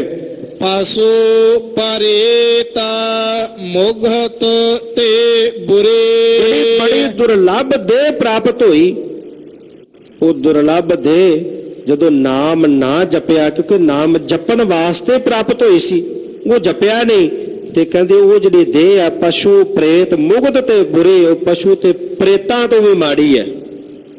ਜੇ ਮਨੁੱਖਾ ਜਨਮ ਪਾ ਕੇ ਦੇਹ ਪਾ ਕੇ ਸਿਮਰਨ ਨਹੀਂ ਕੀਤਾ, ਬੰਦਗੀ ਨਹੀਂ ਕੀਤੀ, ਭਗਤੀ ਨਹੀਂ ਕੀਤੀ, ਸੇਵਾ ਨਹੀਂ ਕਮਾਈ, ਤੇ ਫਿਰ ਉਹ ਪਸ਼ੂ ਪ੍ਰੇਤਾਂ ਤੋਂ ਵੀ ਉਹ ਦੇਹ ਜਿਹੜੀ ਬੁਰੀ ਤੇ ਮਾੜੀ ਹੈ। ਤਿਸ ਹੈ ਨਾ ਬੂਝੈ ਜਿਨ ਇਹ ਸਿਰੇ। ਕਿਉਂ ਬੁਰੀ ਹੈ? ਕਿਉਂਕਿ ਜਿੰਨੇ ਸਿਰਜੀ ਹੈ ਨਾ, ਜਿੰਨੇ ਦੇਹ ਬਣਾਈ ਹੈ, ਜਿੰਨੇ ਮਨੁੱਖਾ ਜਨਮ ਦਿੱਤਾ ਹੈ, ਉਹਨੂੰ ਜੀਵ ਬੁੱਝਦਾ ਹੀ ਨਹੀਂ, ਉਹਨੂੰ ਜਾਣਦਾ ਹੀ ਨਹੀਂ, ਉਹਨੂੰ ਸਿਮਰਦਾ ਹੀ ਨਹੀਂ, ਉਹਨੂੰ ਭੁਲਾ ਦਿੰਦਾ ਹੈ। ਉਹਨੂੰ ਮਨੁੱਖਾ ਜਨਮ ਪਾ ਕਰਕੇ ਫਿਰ ਉਹ ਵਿਸਰ ਜਾਂਦਾ ਹੈ, ਉਹਨੂੰ ਨਹੀਂ ਸਿਮਰਦਾ, ਉਹਨੂੰ ਚੇਤੇ ਨਹੀਂ ਕਰਦਾ ਕਿ ਉਸ ਮਾਲਕ ਨੇ ਮੈਨੂੰ ਇਹ ਸੋਹਣਾ ਸੁੰਦਰ ਸਰੂਪ ਦਿੱਤਾ ਹੈ, ਸੋਹਣੀ ਸੁੰਦਰ ਦੇਹ ਦਿੱਤੀ ਹੈ, ਭਜਨ ਸਿਮਰਨ ਕਰਨ ਵਾਸਤੇ, ਸੇਵਾ ਕਰਨ ਵਾਸਤੇ ਦਿੱਤੀ ਹੈ। ਇਸ ਕਰਕੇ ਉਹਨੂੰ ਨਹੀਂ ਬੁੱਝਦਾ ਜਿਹਨੇ ਇਹ ਸਰੀ ਹੈ, ਜਿਹਨੇ ਬਣਾਈ ਹੈ। ਸੁਣ ਕਰ ਤਾਰ ਗੋਬਿੰਦ ਗੋਪਾਲ। ਉੱਪਰ ਪਾਤਸ਼ਾਹ ਜੀ ਨੇ ਜਿਹੜੇ ਦੋ ਬੰਦ ਆਪਾਂ ਵਿਚਾਰ ਸਰਵਣ ਕੀਤੀ ਹੈ, ਉਹਦੇ ਵਿੱਚ ਇਹ ਸਾਰਾ ਕੁਝ ਦੱਸਿਆ ਜੋ ਮਨੁੱਖ ਦੀ ਹਾਲਤ ਹੈ, ਉਹ ਬਿਆਨ ਕੀਤੀ ਹੈ। ਅੱਗੇ ਤੀਸਰੇ ਜਿਹੜੇ ਚੌਥੇ ਬੰਦ ਦੇ ਵਿੱਚ, ਤਿੰਨ ਬੰਦਾਂ ਦੇ ਵਿੱਚ ਜਿਹੜੀ ਉੱਪਰਲੀ ਹਾਲਤ ਹੈ ਮਨੁੱਖ ਦੀ, ਉਹ ਦੱਸੀ ਹੈ। ਚੌਥੇ ਬੰਦ ਵਿੱਚ ਸਾਹਿਬ ਜੀ ਕਿਰਪਾ ਕਰਦੇ ਨੇ ਬੇਨਤੀ ਰੂਪ ਕਿਰਪਾ। ਜਿਵੇਂ ਸੰਸਾਰ ਜਿਹੜਾ ਸੜ ਰਿਹਾ ਸੀ ਨਾ, ਤੇ ਸਤਿਗੁਰੂ ਗੁਰੂ ਅਮਰਦਾਸ ਪਾਤਸ਼ਾਹ ਜੀ ਦੇ ਹਿਰਦੇ ਵਿੱਚ ਦਇਆ ਆਈ, ਤੇ ਉਹਨਾਂ ਨੇ ਬੇਨਤੀ ਕੀਤੀ, ਜਗਤ ਜਲੰਦਾ ਰੱਖ ਲੈ ਆਪਣੀ ਕਿਰਪਾ ਧਾਰ, ਜਿਤ ਦੁਆਰੈ ਉਭਰੈ ਤਿਤਾ ਲਹੂ ਬਾਰ, ਕਿਉਂਕਿ ਗੁਰੂ ਦਇਆਲੂ ਹੈ। ਤੇ ਹੁਣ ਅੱਗੇ ਬੇਨਤੀ ਦਾ ਜਿਹੜਾ ਜ਼ਿਕਰ ਬੇਨਤੀ ਕਰਦੇ ਨੇ ਵਾਹਿਗੁਰੂ ਪਰਮੇਸ਼ਰ ਦੇ ਅੱਗੇ। ਦੀਨ ਦਇਆਲ ਸਦਾ ਕਿਰਪਾਲ। ਕਹਿਣ ਲੱਗੇ, ਹੇ ਕਰਤਾਰ, ਹੇ ਗੋਵਿੰਦ, ਹੇ ਗੋਪਾਲ, ਸੁਣ। ਕੀ ਸੁਣ? ਦੀਨ ਦਇਆਲ ਸਦਾ ਕਿਰਪਾਲ, ਤੂੰ ਦੀਨਾ ਤੇ ਸਦਾ ਦਇਆ ਕਰਨ ਵਾਲਾ ਹੈ, ਤੇ ਸਦਾ ਹੀ ਤੂੰ ਕਿਰਪਾਲੂ ਹੈ, ਤੇਰਾ ਸੁਭਾਅ ਹੈ, ਤੇਰਾ ਬਿਰਦ ਹੈ। ਪਾਤਸ਼ਾਹ ਤੂੰ ਦੀਨਾ ਤੇ ਸਦਾ ਹੀ ਦਇਆ ਕਰਨ ਵਾਲਾ, ਤੂੰ ਕਿਰਪਾਲੂ ਹੈ, ਬਖਸ਼ੰਦ ਹੈ। ਤੁਮ ਹੈ ਛਡਾਵੋ ਛੁਟਕ ਹੈ ਬੰਧ। ਜਿਹੜੇ ਜੀਵ ਨੂੰ ਮਾਇਆ ਦੇ ਬੰਧਨ ਪਾਏ ਹੋਏ ਨੇ, ਮਨੁੱਖ ਉਹਨਾਂ ਤੋਂ ਨਹੀਂ ਛੁੱਟ ਸਕਦਾ, ਨਹੀਂ ਛੁੱਟ ਸਕਦਾ। ਪਾਤਸ਼ਾਹ ਤੂੰ ਦਇਆਲੂ ਹੈ, ਤੂੰ ਕਿਰਪਾਲੂ ਹੈ। ਮਨੁੱਖ ਜੇ ਕਹੇ ਕਿ ਮੈਂ ਆਪਣੇ ਯਤਨ ਨਾਲ ਛੁੱਟ ਜਾਵਾਂ, ਨਹੀਂ ਛੁੱਟ ਸਕਦਾ। ਇਸ ਕਰਕੇ ਤੁਸੀਂ ਦਇਆ ਕਰੋ, ਤੁਸੀਂ ਕਿਰਪਾ ਕਰੋ। ਤੁਹਾਡਾ ਇਹ ਬਿਰਦ ਹੈ, ਦਇਆ ਦੇ ਘਰ ਕਿਰਪਾਲੂ ਵਾਹਿਗੁਰੂ ਜੀਓ। ਤੁਮੇ ਛਡਾਵੋ, ਤੁਸੀਂ ਛਡਾ ਲਵੋ ਤੇ ਜੀਵ ਛੁੱਟ ਸਕਦਾ ਹੈ। ਅਗਰਵਾਈਜ਼ ਜਿਹੜਾ ਉਹ ਜੀਵ ਨਹੀਂ ਛੁੱਟ ਸਕਦਾ, ਉਹ ਨਹੀਂ ਛੁੱਟ ਸਕਦਾ। ਇਸ ਕਰਕੇ ਤੁਸੀਂ ਕਿਰਪਾਲੂ ਹੋ, ਤੁਸੀਂ ਦਇਆਲੂ, ਕਿਰਪਾ ਕਰਕੇ ਛਡਾ ਲਵੋ, ਬਚਾ ਲਵੋ। ਬਖਸ਼ ਮਿਲਾਵੋ ਨਾਨਕ ਜਗ ਅੰਧਾ। ਇਹ ਜਿਹੜਾ ਜਗਤ ਅੰਨਾ ਹੈ, ਅੰਧੇ ਜਗਤ ਦੇ ਅੰਦਰ, ਸੰਸਾਰ ਦੇ ਅੰਦਰ ਜਿਹੜਾ ਜੀਵ ਇਹ ਮੋਹ ਮਾਇਆ ਦੇ ਵਿੱਚ ਬੰਨਿਆ ਪਿਆ ਹੈ, ਆਪ ਕਿਰਪਾ ਕਰਕੇ ਬਖਸ਼ ਮਿਲਾਵੋ, ਉਹਨੂੰ ਬਖਸ਼ ਕੇ ਆਪਣੇ ਨਾਲ ਮਿਲਾ ਲਵੋ। ਉਹਦੇ ਤੇ ਕਿਰਪਾ ਕਰਕੇ, ਉਹਦੇ ਤੇ ਦਇਆ ਕਰਕੇ। ਪਾਤਸ਼ਾਹ ਜੀਵ ਨਹੀਂ ਛੁੱਟ ਸਕਦਾ, ਤੁਸੀਂ ਦਇਆ ਕਿਰਪਾ ਕਰਕੇ ਛਡਾ ਕੇ ਨਾ ਬੰਧਨਾਂ ਤੋਂ ਮੁਕਤ ਕਰਕੇ ਉਹਨੂੰ ਬਖਸ਼ ਕਰਕੇ ਆਪਣੇ ਨਾਲ ਮਿਲਾ ਲਵੋ। ਇਹ ਬੇਨਤੀ ਕੀਤੀ ਹੈ ਵਾਹਿਗੁਰੂ ਪਰਮੇਸ਼ਰ ਦੇ ਅੱਗੇ। ਜੀਵ ਵਿਚਾਰੇ ਦੇ ਹੱਥ ਵਿੱਚ ਕੁਝ ਨਹੀਂ, ਇਹ ਮਾਇਆ ਦੇ ਬੰਧਨਾਂ ਵਿੱਚ ਬੰਨਿਆ ਪਿਆ ਹੈ। ਮਾਇਆ ਬੜੀ ਪ੍ਰਬਲ ਹੈ। ਇਸ ਕਰਕੇ ਪਾਤਸ਼ਾਹ ਤੁਸੀਂ ਕਿਰਪਾਲੂ ਹੋ, ਤੁਸੀਂ ਦਇਆਲੂ ਹੋ, ਤੁਸੀਂ ਇਹਦੇ ਕੋਲੋਂ ਆਪ ਕਿਰਪਾ ਕਰਕੇ ਬਚਾ ਲਵੋ, ਜੀਵ ਨੂੰ ਬਖਸ਼ ਕਰਕੇ ਆਪਣੇ ਨਾਲ ਮਿਲਾਉਣਾ ਕਰੋ। ਇਹ ਪਾਵਨ ਉਪਦੇਸ਼ ਗੁਰੂ ਸਾਹਿਬ ਜੀ ਨੇ ਅੱਜ ਦਾ ਜੋ ਸ਼ਬਦ ਸਾਨੂੰ ਮੁੱਖ ਵਾਕ ਦੇ ਰੂਪ ਵਿੱਚ ਪ੍ਰਾਪਤ ਹੋਇਆ, ਇਹ ਸ਼ਬਦ ਰਾਹੀਂ ਸਾਨੂੰ ਸਮਝਾਉਣਾ ਕੀਤਾ ਕਿ ਜੀਵ ਇਹ ਬੜੀ ਦੁਰਲੱਭ ਦੇ ਤੈਨੂੰ ਪ੍ਰਾਪਤ ਹੋਈ ਹੈ ਵਾਹਿਗੁਰੂ ਪਰਮੇਸ਼ਰ ਦਾ ਨਾਮ ਸਿਮਰਨ ਵਾਸਤੇ, ਭਗਤੀ ਕਰਨ ਵਾਸਤੇ। ਠੀਕ ਹੈ, ਸੰਸਾਰ ਦੇ ਕਾਰ ਵਿਹਾਰ ਉਹ ਤੂੰ ਕਰ, ਦਸਾਂ ਨੌਹਾਂ ਦੇ ਕਿਰਤ ਕਰ, ਪਰ ਇਹ ਨਹੀਂ ਕਿ ਤੂੰ ਮੋਹ ਰੂਪੀ ਖਿਡੌਣਾ ਲੈ ਕੇ ਖੇਡਦਾ ਮਾਇਆ ਨੂੰ ਪੁਕਾਰਦਾ ਰਹੇ, ਆਵਾਜ਼ਾਂ ਮਾਰਦਾ ਰਹੇ। ਨਹੀਂ, ਪਿਤਾ ਪਰਮੇਸ਼ਰ ਨੂੰ ਯਾਦ ਕਰ, ਉਹਨੂੰ ਆਵਾਜ਼ ਦੇ, ਤਾਂ ਤੂੰ ਇਹਦੇ ਕੋਲੋਂ ਬਚ ਸਕਦਾ ਹੈ। ਸੋ ਸਤਿਗੁਰੂ ਰਹਿਮਤ ਕਰਨ। ਸਤਿਗੁਰੂ ਪਾਤਸ਼ਾਹ ਜੀ ਦੀ ਪਵਿੱਤਰ ਆਗਾਧ ਬੋਧ ਬਾਣੀ ਹੈ। ਐਸੀ ਬਾਣੀ ਦੀ ਵਿਚਾਰ ਕਰਦਿਆਂ ਹੋਈਆਂ ਬੇਅੰਤ ਭੁੱਲਾਂ ਦੀ ਖਿਮਾ ਕਰਨੀ ਗੁਰੂ ਪਾਤਸ਼ਾਹ ਗੁਰੂ ਕੀ ਸੰਗਤ ਬਖਸ਼ਣ ਯੋਗ ਹੈ। ਸਵੇ ਦੇ ਲਿਹਾਜ਼ ਨਾਲ ਇੱਥੇ ਹੀ ਵਿਚਾਰਾਂ ਨੂੰ ਸੰਕੋਚਦੇ ਹਾਂ। ਸਤਿਗੁਰੂ ਰਹਿਮਤ ਕਰਨ, ਇਹ ਹੋਈਆਂ ਵਿਚਾਰਾਂ ਸਾਡੇ ਸਾਰਿਆਂ ਦੇ ਹਿਰਦਿਆਂ ਵਿੱਚ ਵਸ ਜਾਣ, ਤਾਂ ਕਿ ਇਹ ਲੋਕ ਸੁਖੀਏ ਪਰਲੋਕ ਸੁਹੇਲੇ ਹੋ ਜਾਵਨ। ਵਾਹਿਗੁਰੂ ਵਾਹਿਗੁਰੂ ਵਾਹਿਗੁਰੂ ਵਾਹਿਗੁਰੂ।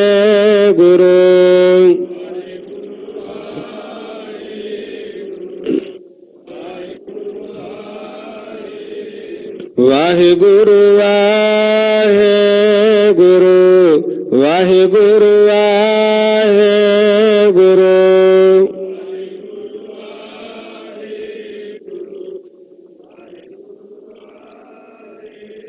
ਵਾਹਿਗੁਰੂ ਵਾਹਿਗੁਰੂ ਵਾਹਿਗੁਰੂ ਵਾਹਿਗੁਰੂ।